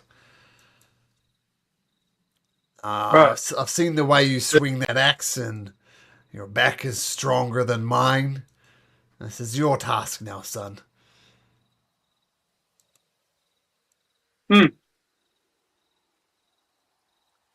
Right. So you're just being here, being a dad. That is far more eloquent than I could put it, but you're right on the money. Oh, excellent. I thought that you might have some unfinished business somewhere along the way here. But yeah, it's nice to know that you're here for me. Well, there is the small problem of what's her name? Hexia? Hexia, yeah, the Hexia. I'll be interested to see what Hexia is up to. I mean, she took your mum, my wife. Jealous woman that she is, that Hexia. She got a few screws loose, so I'll be interested to see what happens here. I might even get off the boat and try and find more. Yeah.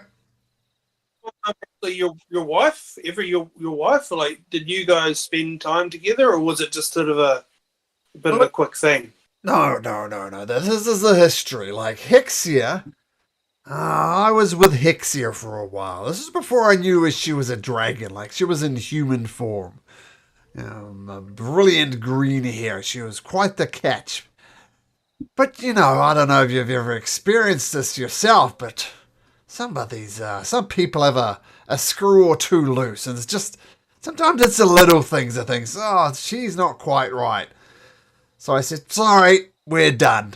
And she was most furious, and she took on her dragon form and said, F you, Pythor, and took off. Oh, whatever. It's not the first woman who's told me to F off, so that was fine. Then I got with your mother, and you came along, Mr. Bolo, and it was a happy days.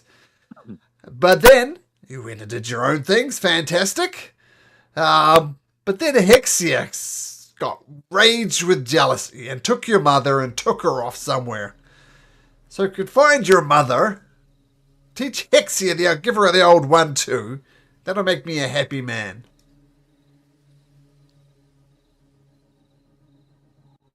Fantastic, Dad. And I hope I'm there to see that. As soon as we find Hexia, wherever she is, she's out here, maybe the Cerulean Gulf, maybe the Forgotten Sea. But, yeah. Well, I heard one of the sailors saying something about the warrior, something about Hexia. So maybe he'll come sooner than you think. Let's hope so. Good one. Yeah. Okay. I'm just gonna go hang out with my mates then. Sweet. Thanks, Dad. All right. So, putting your anti-Kythera to the warrior. Warrior. Oops. This season's going to be their season. We'll just see what happens when he, if he comes. We'll take him adventuring with us and put him in the front line, right? No, I'm gonna take him under my wing. He's my. As you begin your journey to the warrior, you see a creature approaching, fluttering on metallic wings, looking like this. Oh, okay. Here we go. Amazon time, maybe. You don't I've got my remember weight. this Butterfly creature? lady. She comes and she lands on the them. boat, and she says, "I've returned with the works of Vulcan as requested." And she hands you the fully repaired axe of Xander. Oh, that's right. Oh, Hey. the axe of Xander. Yeah, who gets the axe of Xander? What was it?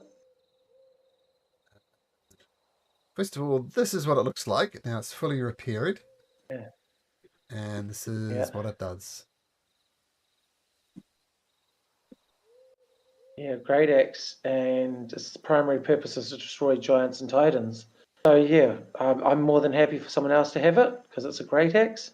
Okay. Yeah, Seems quite targeted Yeah. at people. I'm into it. There Oh, you go. yeah. Mechanically, Sorry, I read. I thought there was a requirement, but no.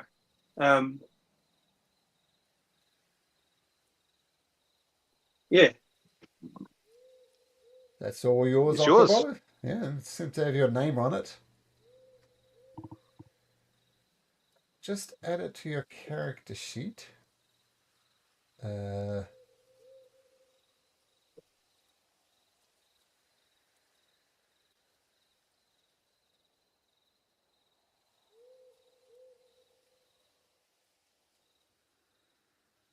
It's far more charismatic than Ockaballa is.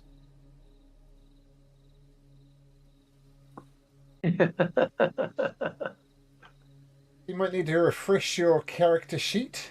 Ockaballa, but you have the axe of Xander in there now. Jax has a +1 axe, so you get a little bit of bonus damage, a little easier to hit, and especially good against titans and giants. And in other campaigns when I've run this, everybody forgets if you kill a titan or you kill a giant, you heal a little bit as well. Ow, ow, ow, ow. Ow, ow, ow, ow, ow, ow, ow, ow, ow, ow. There's a cat attacking you. Right. Oh, I thought. Riley? Funny. Yeah. It was hot. Okay, I'm good now. Hot mic. What is your next request from the Mithril Forge? Oh, So we where was that little thing? It's in the information section, wasn't it? Yep. So we've got some star metal, remember, as well. So we could convert that into another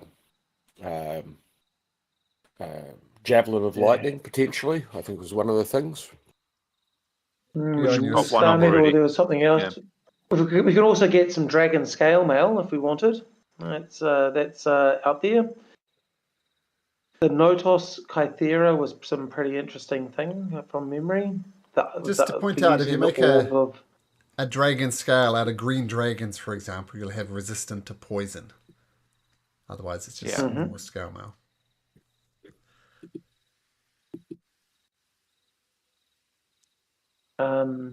So what was the flavour of dragon that we got the scales of? He was a Vestus, the copper dragon. Okay. Yeah. So, do we have any of the other things there? Goodness gracious. Point out that the Amulet of Health is a popular choice because it sets your constitution to 19 and only requires gold. Oh yeah, no, that's a good one for just for a couple of days. What do you think, boys? I think I've got one already, don't I? Yeah, I do. I'm wearing one. Doesn't mean that we wouldn't benefit from another. We've No. got that. Yeah. We've also got that star metal, so we could do something with that as well. Could create a Pegasus bridle because we've got so many precious gemstones. I reckon in the meantime we go just get the javelin, get that underway. So we've got another one of those. Because we've got a javelin of lightning. Do we need another javelin of lightning? But that's the only thing we can do with the star medal, supposedly. No, there's others. Isn't the Notos? There's the Notos Cathara, Oh, right. which needs Secondary ingredients, Nymphia yeah. strings and yeah. Yeah. Plus, there's like the main objective stuff, like the Rod of Rulership and the Luck Blade or whatever, that need star medal as well. Should we just Yeah, that's right. Who? In order for some amulets of health? What Okobolo's talking about, he's gathering weapons for a great weapon that Vulcan's going to make. And is that part of your quest, Okobolo? Yeah.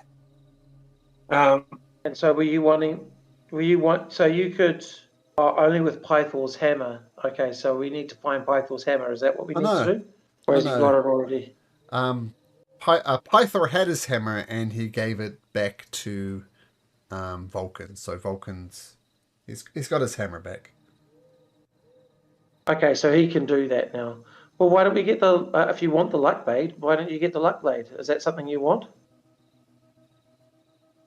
Oh, sorry. Where's the Luck Blade stuff? Discord. It's in the on Discord. On Discord. Sorry. And there's a small problem of 20,000 gold pieces. We've got quite a bit of money. I don't know how close we are to that. Don't think we're that close to that much. Pericles, how much money do we have in the kitty? So 2,500 gold, but then we've got some jewelry that we could also. That's it. Didn't hear that, Vinny. Vinny, you're cutting out. Can't hear you, Vinny.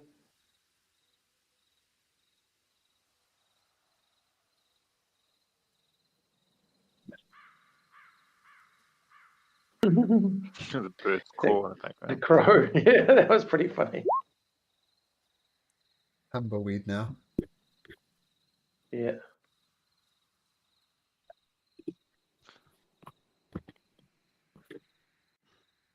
I reckon we should just get some amulets of health, maybe 2 or. Yeah, well, I think that will help us a lot, especially with our spellcasters having better con saves. So if you have 200 gold pieces? Can we order? Yeah. Okay, Amulet of Health is ordered. Take off 200 gold pieces. And could we order 2 at once? That will take 10 days to do it.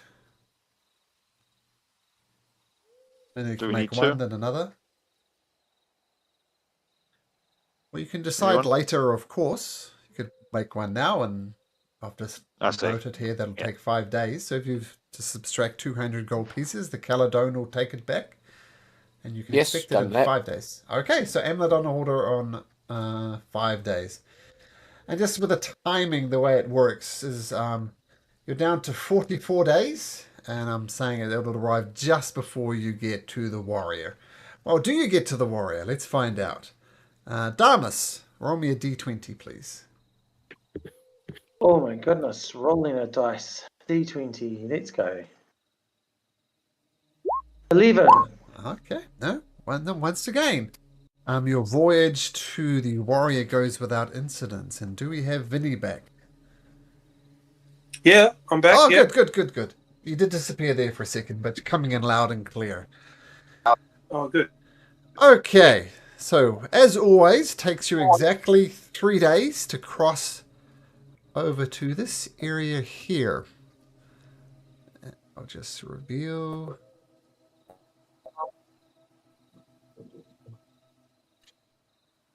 Okay. And this is the island I that know. your told us would have betrayal. Yeah, that's right. Hmm. Well, I'll tell you what you see. We'll start from the start. You should be able to see the map of the island at the moment. And Yeah. although the sea is calm at this particular point, you do come across... it's difficult to find a safe place to dock. Like, you do a quick circumnavigation of this, and there's just no real good place to dock. Apart from, there is one obvious place to make landfall. A stone dock on the island's only beach. A lone figure stands upon the dock, watching wearily as your ship approaches. Vegetation grows by the shore, but there are no trees to be seen on this island.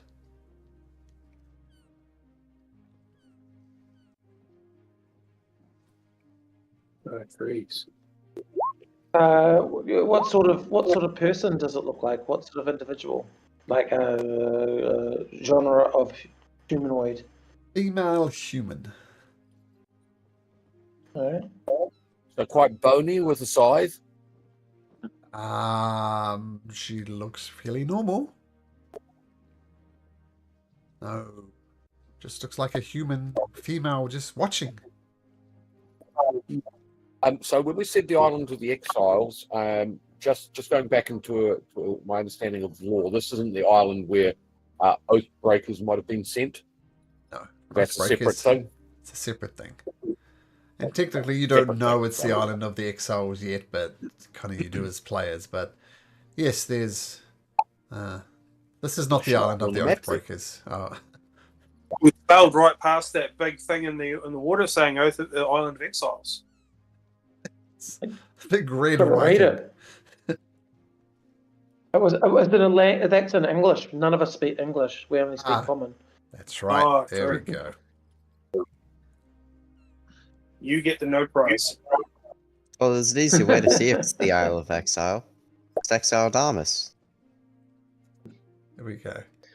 And I get the reference for no prize too. It's a Marvel Comics thing, right? Yeah. The no prize. Yep.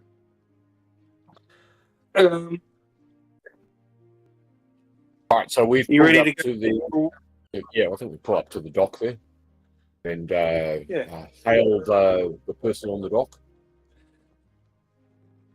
Perhaps we should send our most persuasive member forward to meet and greet. Of course, yes, I'd love to. Yeah. Like dragon clear duties. Just be mindful of your egg. And no teaching. Yes, no. And he checks the egg and he raises it to the sun, but on the away from where the person can see them doing that on the other side of the boat. Okay, she approaches right to the end of the dock, but you haven't technically docked yet. Is that the vibe? Are we aiming to do that Yeah. unless he waves us away? Can we do a bit of a sailor's ahoy there? Hoi hoi. She sees you approaching, and you get within shouting distance, as I hear. And this lady appears and says, "Hail, strangers! Well met! Welcome to the island of the exiles. It is a pleasure to have visitors.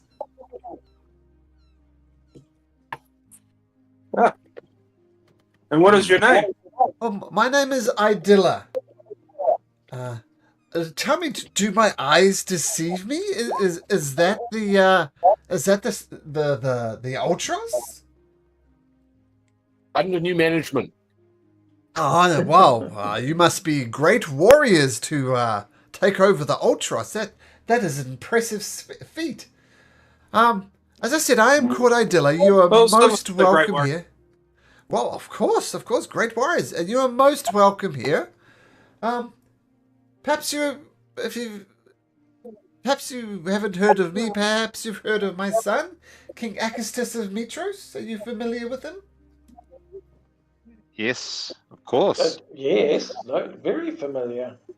Great. Yeah. Yes, but come ashore. You'll only find friends here. And how is it that King you come to be on this island? Well, listen, there is many people on this island. Some are quite frankly self-confessed murderers. Some have done crimes of passion, shall we say. But my story is a different story. Being the son of the king of Mitros, the mother of the king, now that afforded me certain luxuries, certain political influences.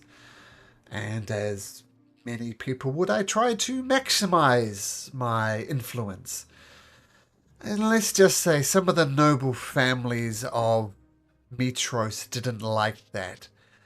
And they worked together and managed to get me exiled. So I'm more a political prisoner than anything else. I'm forbidden to going back to the land of Mitros for 10 years. While murderers here, well, they're here for life. But please, come ashore.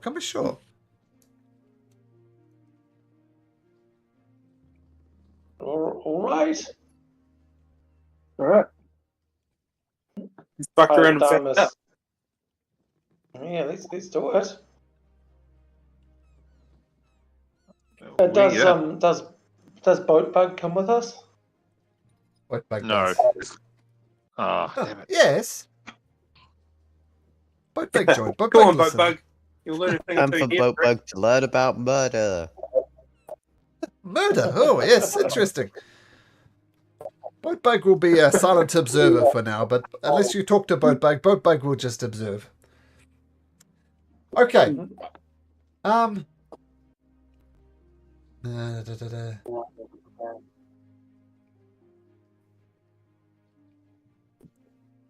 as I said, welcome to the island of the exiles. I'll give you a quick tour, and she starts taking you up this path. Now, of course, being such mighty heroes, surely your brain is as strong as your muscles, because your warriors are not just people with swords, they're people with great minds. Tell me, and axes, of course. Like some magic users, healers, all types of heroes. But tell me, let's see who's the smartest amongst you. Why was this island chosen for the island of the exiles? Because it has no trees upon it, so you could not build boats to get off it. Exactly. Would be my first thought. That is exactly right. You see around you we have shrubs. And when we take you to our village, you'll see our village is made of stone. No wood here, so I mean, I'm just as we're traveling, I'm just gonna go back to the boat and tell the first mate to heave off and anchor off the island, and we'll signal him to come back in. Okay.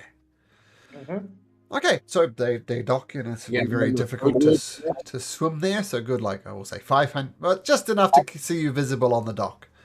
So maybe a few hundred feet. Now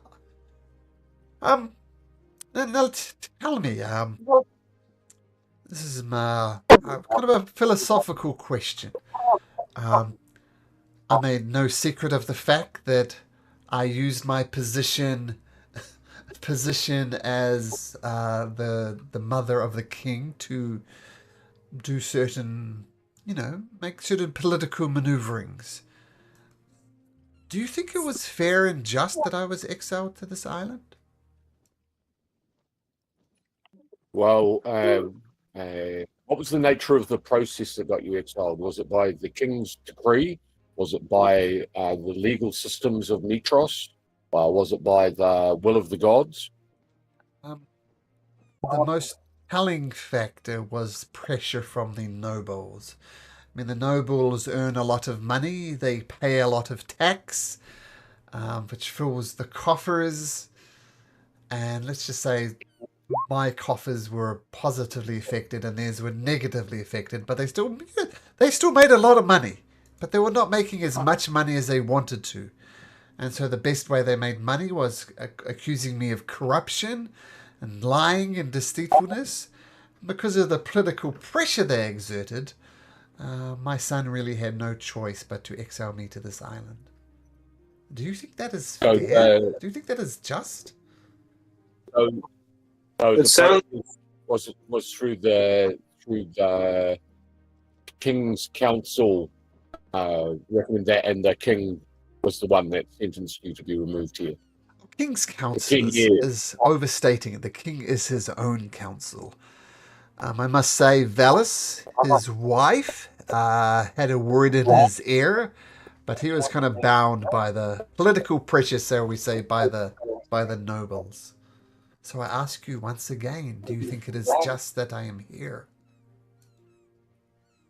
It sounds to me that by your own admission that you were playing the game of politics. And if I'm reading between the lines, it's like you lost the game of politics. And that seems fair to me.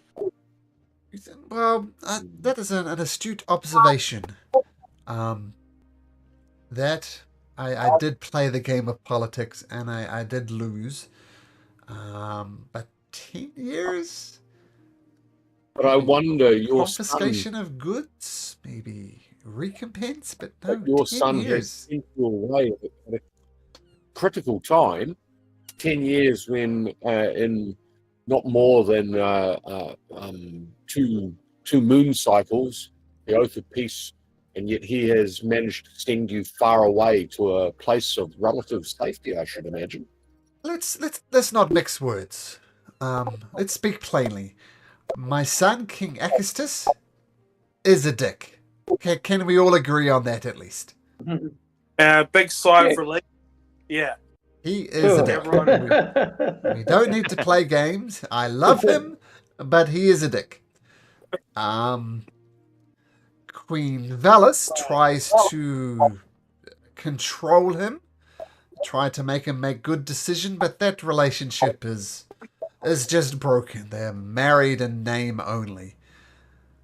However, if a mother's mouth was to bend the ear of her son, perhaps you could listen and make better decisions. He keeps on prattling on about his dragons and him being the new dragon lords. But he is a dick. But if I could get into So what sort of decisions would you help him make? Well, I would encourage him to lean more on the wisdom of Valis. I mean, she is the stunningly beautiful, but her wisdom is matched by her beauty is matched by her wisdom. And I think between us, with me in one ear and Valis in another ear, we can get him to, first of all, get rid of this ridiculous notion that he's reforming the Dragon Lords. Get him working for the people. Start, worshipping the five, and I don't know, outlaw is quite the right word, but severely damage the influence of Sidon and Lutheri in the city. I mean, it's a political game for him, but he's playing it all wrong, in my opinion. If I, as a mother, could get into his hair, and Velas as a wife, and the other one, then that would be good. So I think we've agreed that perhaps it is unjust that I am here. I think we've agreed that I can temper King Acastus's mind, make him better decisions for the glory of the Five. Who do we need to convince, though? Well, as per the agreements on the island of exiles, if we're exiled here, but if we find our way back to the mainland, then so be it. I assume you know what I'm subtly hinting at. Mm-hmm. Well, how would Velas feel about you coming back? Oh, I think Velas would love it. As I said, anything to temper King Acastus would be a good thing.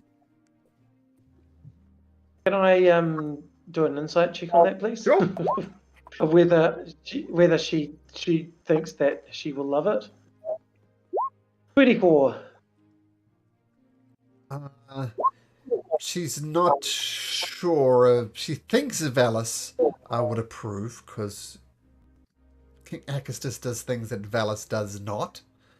But she generally thinks that she could have a positive influence on King Acastus. Yep. So I assume you know what I'm hinting at. I mean, take your time, meet other people here. There's interesting characters here. But I think for the good of the kingdom, it would be best if I join you on the Ultras. Cool. Okay. Well, we'll reserve judgment about that. There's a very tempting offer that you put to us. Thank you very much. Sorry, did we introduce ourselves? What was your name again? Idilla. I think I have a name. Thank you very much. Thought I put a nameplate up. There we go. Idilla, so you wouldn't forget. Yeah, thank you very much. I was just writing it down there. Fantastic. Idyllic. Cool. Idilla, not ick. Idilla. Yes. Yeah. So anyway, please consider it. I think you know it's the right thing to do. But follow me. And we do. Right. As you approach, and you see the island. There's about a dozen stone buildings here, none of them made of wood for obvious reasons, and a temple to the five gods. And a well provides some fresh water, and there's small gardens that provide vegetables. And you notice all the people here, there's about 24 or so people on this island. They all look underfed. Just hard to build boats and living on a vegetable garden, pretty much. But as you approach, a second figure goes down the path and greets you. Hello! I guess welcome to the island. They call me King Stavros. This is King Stravos, just king for the island, of course. Every year or so, we elect a new king or queen, as it may be, and it just so happens that I'm the king. Come back in a year, and you'll find someone else here. Yes, we are all exiles, but yes, we have found ways to peacefully coexist. As I'm sure Idilla has told you, I'm sure she's thankful to be the first voice in your ear. But I too, like her, am here as a political exile. I was the finest whiner in Mitros, but began to dominate the competition, and much like Idilla, the powers that be saw it fit for me to be exiled under trumped-up charges of corruption and things like that. Who are these powers that be that have gone against you, who feel have worked their machinations against you in such an abhorrent manner? primarily, I think I speak for both me and Idilla. The neurodragons were perhaps the most vocal. And they are the richest family. Perhaps standard to gain from gathering a monopoly on the transport of wine and whatnot. Let's be honest, they've already got a monopoly on the slave market. They were looking to expand. Yeah. And I wasn't good about that. Yes. Anyway, welcome to my island.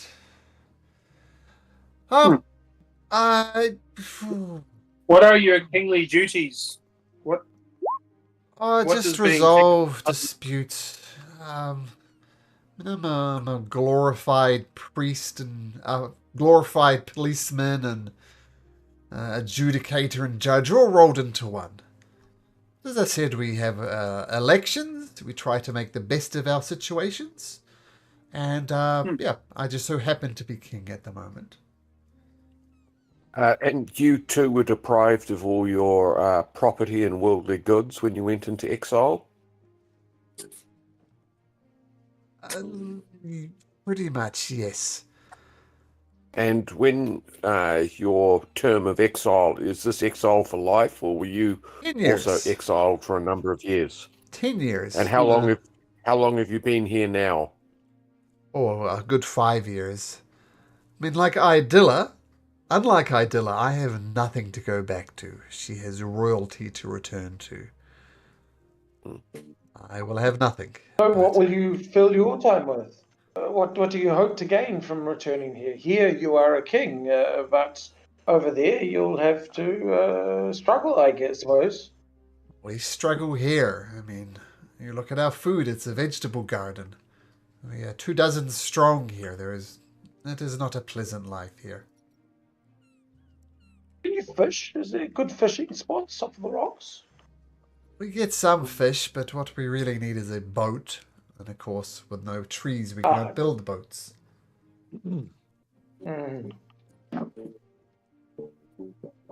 We could do with your aid, though. We have a slight problem. Well, Okay. We do not have gold to offer, but we can offer you our most available of resources here, our white ox. Perhaps you could take it with you and sacrifice it to one of the gods and bring yourself good favor. But anyway, I'm putting the cart before the horse.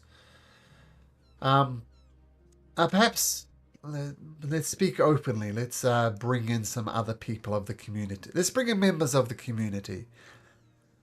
And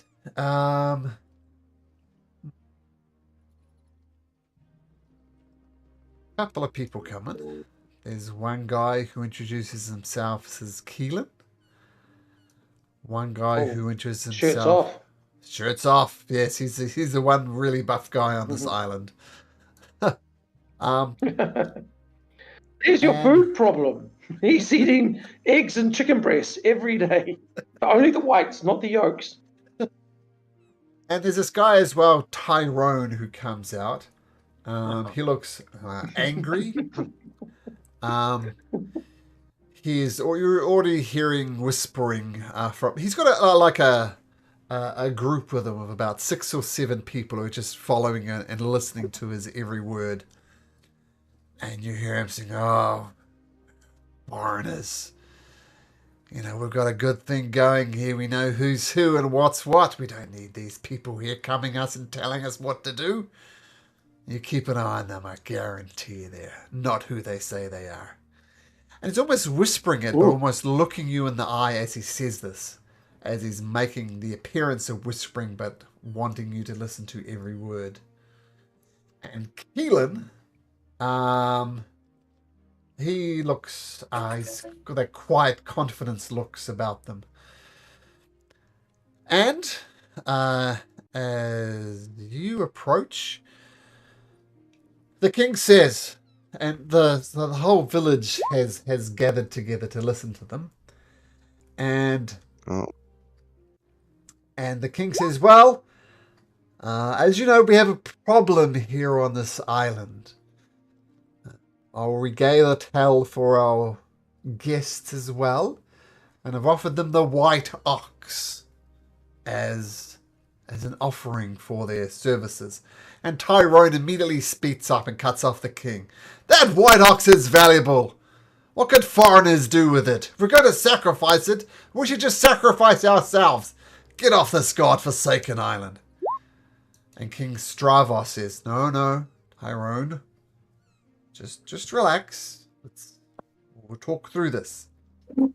And the king continues on. He says, well, we number 24. It's not that long ago that we numbered 28. Someone on this island is murdering the other exiles.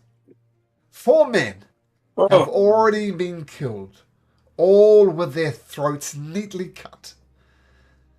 Now, we all have our agendas. I have my theories, as I'm sure everybody does here. What we need is for you guys, a neutral party, to help us resolve this situation. I do not know who speaks for you, but we need someone of neutrality. I mean, I'm the king of this group of people. I'd like to maintain that. Be voted again. So, I don't want to say it out loud, but we'd all have our various motives and desires. So, I'm assuming if this has turned into a bit of a finger-pointing competition. Everybody's accusing everybody else. Mm-hmm. So what do you say? Do we have any... Well, if we talk amongst ourselves for a moment here, who is the most talented at investigation and perception? I'm incredibly perceptive. I have a +8, and I do it at advantage if it's something I can see. And I have some insight as well with the +8. Look, I think I'm starting to realize, though, that perhaps I'm not the best at actually verbally interrogating, perhaps. I've put my foot in my mouth more times than I care to admit. And I think that's part of my personal growth, is realizing that, well, I'm eager, but I'm not eager to choose the wrong person, so to speak. So I'll happily listen and share my insight with you, whether the people we talk to are telling the truth. If that's okay. Well, I think that might be the way to go then. Perhaps we have a panel. We empanel perhaps our thinkers, no offense, Okobola, to see if we might... So we have the panel, we can do the investigation that way, but shall we see the scene of the crime as well, and perhaps investigate the living quarters of these people as well? But the crimes... Thinkers remembered that the old Damas over there has got that spell that can make people tell the truth? No, I don't, because I wasn't feeling quite my head, and for some reason I didn't. I changed my mind about the zone of truth and didn't change my mind back about it. So, no, I don't have that spell, actually. I'm sorry. It would have been wonderful to have had it, but I don't. Right. But you do have some powers of divination that might come in handy, potentially, for that. Yes, so I could do some augury and divination when it comes time to accuse someone, and we might find some sort of thing. We can at least test one of those out, and dare I say, it's just my skills of perception and insight. I feel very strongly that I've got the old Damas lie detector test. I don't need magic. I can do it myself. Well, I think that's fair. But in terms of justice for this, would we also nominate a speaker, a devil's advocate, if you wish, if we do an accusation, to represent and try and fight on behalf of the accused? Will we fight on behalf of the accused, or will we just have someone to talk from our perspective and investigate that way, so to speak? We don't have an accused as of yet. We've got 4 suspects, potentially more. So, yeah, we're just doing the investigation, right? But someone who can talk to them, who can persuade them, and maybe get them to lower their guard so that I can dive into their brain through the powers of perception and insight and discover the guilty party. So I would think that perhaps with our combined skills, if we use the persuasion of Proteus, Yes. our Heron friend, you particularly perceptive, or are you of an insightful, investigative nature? I have a 6+ insight and a 6+ perception. Ooh. Oh, I got an 8 So plus. we could be a yeah. I've got an 8 for insight and an 8 for perception, but I also get advantage on stuff that I can see. I've only got a 5 for perception. Well, if between all 3 of us can keep our eyes open, like by our powers combined, Captain Planet and all. Yeah, so I just thought if we need somebody to speak on our behalf, perhaps the most persuasive speaker should speak. Oh yes, yes. I would think that suits Proteus, and our more insightful might be the ones that ask questions. But it should be Proteus that puts forward whatever case that we ask. Sure. I feel we're actually doing a very good job of sharing things, but if Proteus takes the lead and that sort of thing, then we should be fine. The murderer did it. The one who's here for murder. I'm going to roll insight on that, just to see whether it's actually Proteus. Before we even begin anything, do we have a quorum amongst your people, King, that you will cooperate with our investigation and abide by our rulings? Or else this is all for nothing if this is just a show trial. We are at a complete stalemate. These murders keep happening and fingers are pointed left, right and centre. We have agreed that your ruling, right or wrong, we will abide by it. Yes, and will you swear an oath to that? That would be impractical, but everybody here will be in agreement, and everybody says, yeah, sure, we will do what you say. If you I roll an insight on that. If you accuse me, then I will be the guilty party. If you accuse Idilla, she will be the guilty party. Right. Regardless of truth, we will abide by your ruling. I offer you this ox, says the king, as reward. And I know that we are people of very little, and the ox is quite a lot.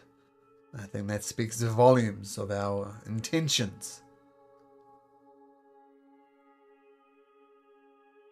Well spoken. Keelan says, perhaps you would like to see the bodies. Certainly. Not like, but we need to, and it's part of our investigatory process. I understand. And Keelan leads you to a building off to the side. And he says, oh, go on then. Ask the question that is on your mind. So how did these people die? So I'd like to try and determine the cause of death. No. Ask me the question you're longing to ask. How did you get stuck, dude?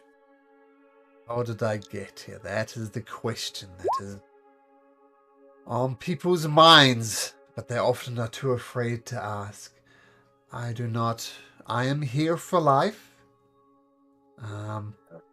I had a disagreement with my brother about a certain female we both quite liked, and things got bad. Things got very bad, and then I killed him. It is something I am deeply ashamed of, but I'm not going to back away from my responsibilities. I deserve to be on this island. I deserve to be on this island. I will stay here until I die. I have made peace with that. And let me just say one thing before I show my bodies. Every single person on this island deserves to be on this island. We have murderers here. We have manipulative rich people who think they're somehow unjustly captured here. Everybody is here for a reason. And I urge you not to free anybody from this island because they all deserve to be here. I urge you, do not take anybody back with you. Every one of them will probably bend a knee and beg you and make promises and claim they shouldn't be here. But they all deserve to be here, including me. They will manipulate you. They will tell you half-truths. Do not take anybody from this island. They all deserve to be here. Will they all tell us half-truths, or are they some that you are more likely to trust were they to speak to us? I don't trust any of them. Mm-hmm. Right. Do you like anyone here? Not Do you have friends? Not particularly. I'm the exile amongst the exiles. I've made my a real lone wolf. I see what you're hinting at, and I did not do the crime. But I detest everyone on this island. They don't like me, and I don't like them. I think we deserve to be there, and they'll come up with excuses about why they wouldn't. But they all deserve to be here, including me. Can I just ask, sorry, you've moved away from your personal story. How did you kill on the mainland before you were exiled? What exactly was your method of killing? Make a persuasion check. Damas, okay. Even.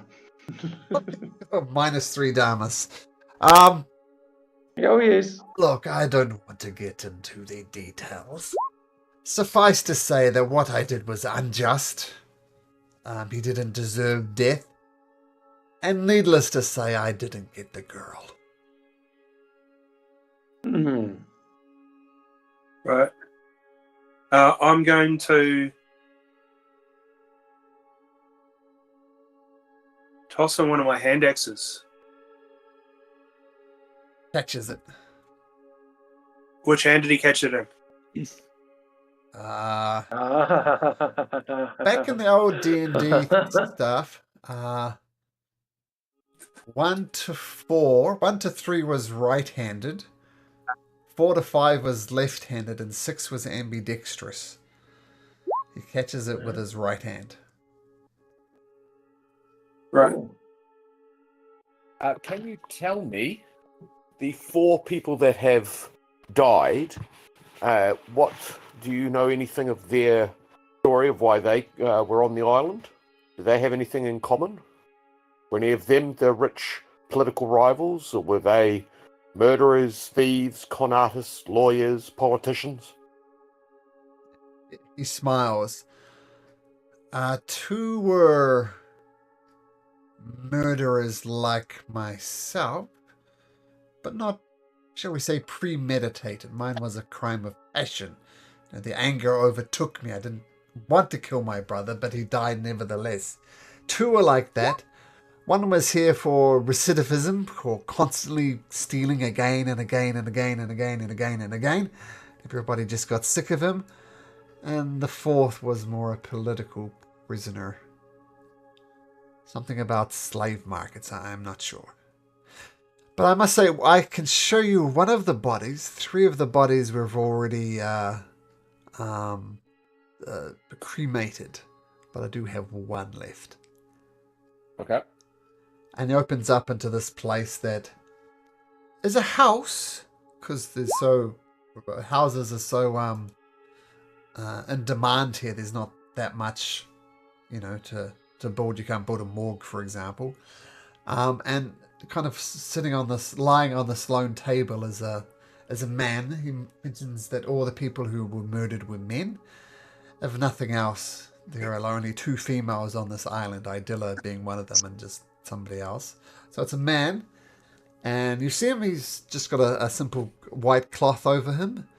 Keelan peels back the cloth over the person's head, and you see they've been cleaned up, but there's a very obvious long slit mark across this person's throat. What direction would that slit mark have come from? Does it look like it's come from behind him? Does it look like it's, is it a stabbing motion or is it a slice along the neck sort of thing? It's definitely a slicing motion. And left to right or right to left? Make a medicine check. Have a look at this dead body. See what other information you can get. Pretty good, Particles. Have a good look at the body. It was done from behind. Damus thinks the belly button is somehow relevant, but proves fruitless. But Particles, it was done from behind, like done by surprise. And it's from, says Malcolm trying to visualize it. From right-handed, it would be left to right. So I'll say the direction makes you think it's a right-handed person who did it. I'm not sure which. I'm not familiar with throat slitting myself, but a right-handed person, in your opinion, did it. And in the nature of the cut, does it look like a clean cut of a weapon, or is it a more jagged rip of either a tool or potentially a claw or something similar like that? With the 18 medicine, it doesn't look like a particularly clean cut. Like it was done for a razor, for example, it'd be making myself slightly queasy talking about this. But if it was done with a razor, just be like nice clean cut. It looks jagged. The king previously said that the throats were neatly cut, so either he was just speaking out of turn or he was trying to mislead us. And how long ago, or how recent have these deaths been? About approximately every week. For the last month, once a week. And this most recent one, how? It was about 3 days ago. I'd say about once a week. Sometimes it was like 10 days between murders. Sometimes it was 4 days. So there's no pattern. In terms of you said that the housing was in short supply. Who stands to move into the now vacant houses, or are they left vacant? Oh, this is one of the reasons why we've elected King Stravos. Like, there are tensions between us at times. Like, person A doesn't like person B, but person A happens to be sharing the same house with person B. So person B wants to go into the new house, as does person A. And this is why we elect a king every year. King Stravos determines who lives where. Because everybody wants to move out of the place they're in. Everybody wants their own place. And the other 3 houses, they haven't been reassigned as yet? They've been reassigned. But to no named NPCs? I must say Tyrone got one of them. And Tyrone was happy to move in with his devotees. And how recently was that? 4 days ago, the most recent one. Most recent one, okay. While this is going on, can I just investigate the bodies to see if there's any other untoward marks on the bodies and that sort of thing? It's not just the throat slitting. Maybe the bodies have been tampered somewhere else. Sure. So looking for unusual Is that things. Investigation, is it? Or medicine? Oh, no, medicine. This is a body. This is a post-mortem, as Sven's pointed out. Not that you Cool, can notice. 11. Yeah. It's something to do with the belly button, I swear it. This one doesn't even have one. His name's Adam.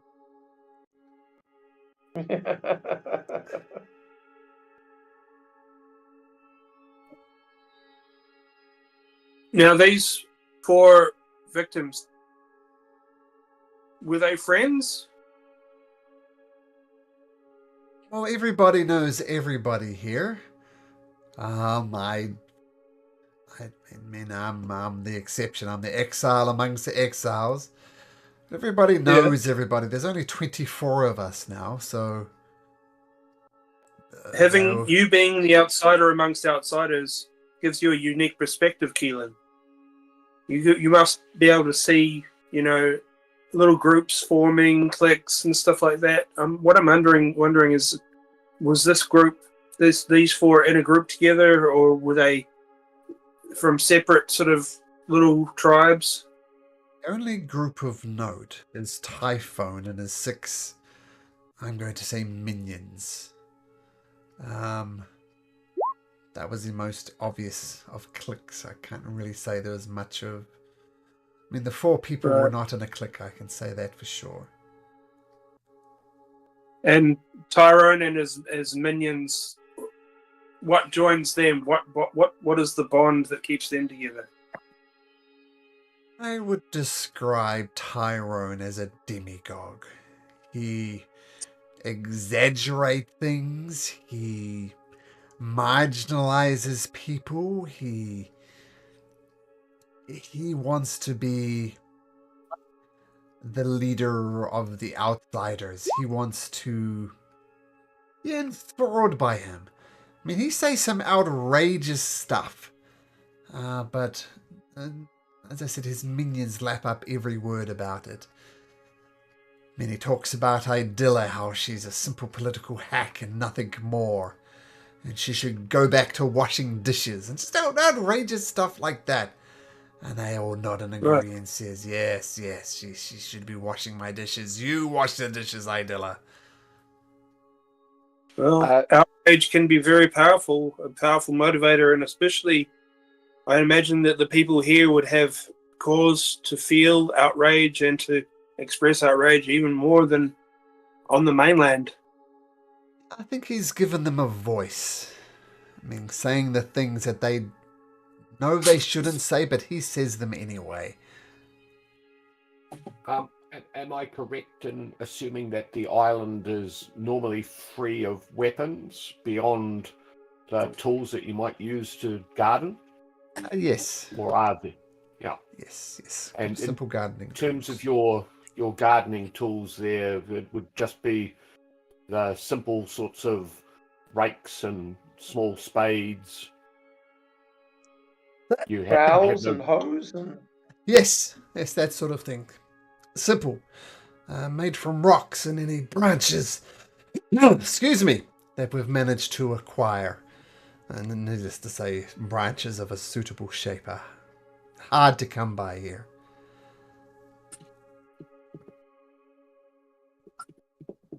How big were these people that have died? Did some of them look quite strong, or all of them relatively easily overpowered, have snuck up from behind?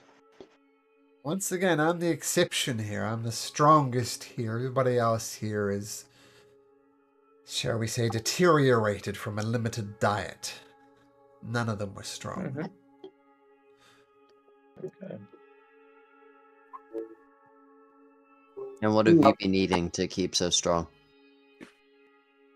Let's just say I'm a good fisherman.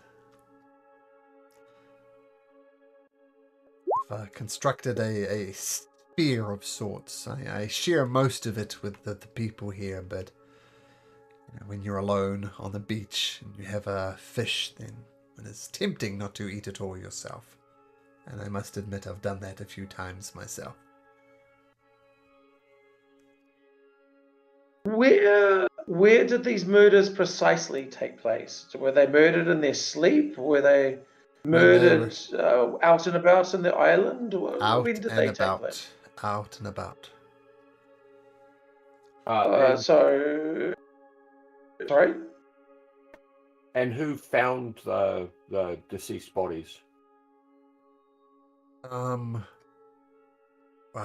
of them, two of them were found by Tad.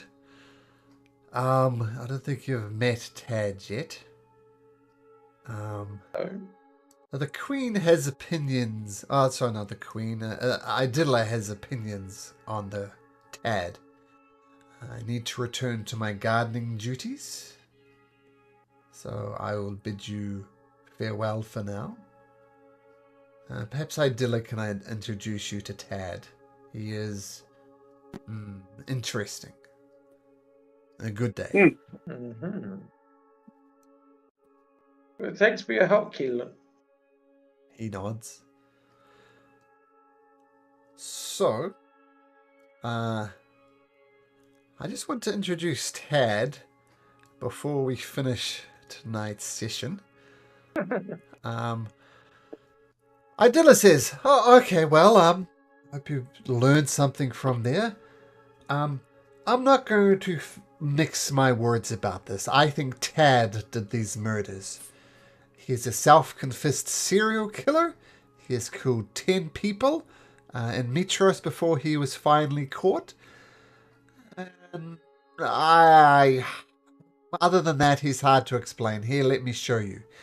And she takes you outside of the village, looks around for a while, and you see a completely naked man, completely filthy, and he turns around and looks at you and says, "Hi." And then he squats and poops right there in front of you, keeping eye contact with you, looking at you one by one by one as he poops. And he stands up. Gracious. And Is he simple? Is he what? Simple. They touched in the head. He looks odd. If nothing else, he's pooping in front of you. And according to Idilla, he's a literal serial killer. Yeah, he does look simple. I mean, it doesn't follow. I don't know if you ever guys have seen, what was his name? Ted Bundy? Massive serial killer. Handsome guy. Right? That's why he wasn't caught for so long, because he doesn't look like a serial killer. He was just a nice, handsome-looking guy. Yeah. So, yep. Serial killers are generally, traditionally smart. Yep. Not then, for what it's worth. But yeah, Tad does also have a red ring around him, while the other ones have normal. Sus. Yeah, used all information at your disposal. So as Tad poops in front of you, I often like ending sessions on a cliffhanger. I'm not sure if this is a cliffhanger. Let's just say something is hanging down his legs. He's hanging. Not the most. Dangleberry. Exactly. Yeah. All right. Okay. Hang on. So we'll see you guys next very week. much, Malcolm. And someone will be taking care of their dragon next week. Yeah. That's right. I'm going to Taiwan next Thursday for 3 weeks, but I'm going to try and sort something out. Sweet. So I can still. But there's a possibility that it's going to be hard. Okay, understood. We'll just see how it goes week by week. Yeah, next week's all good. Okay, sweet. All right. Well, if I don't talk to you, enjoy your trip, Vinny. Take care. Yeah. Enjoy your hiking, bro. Oh, good. Will do. All right. Thanks so much, everyone.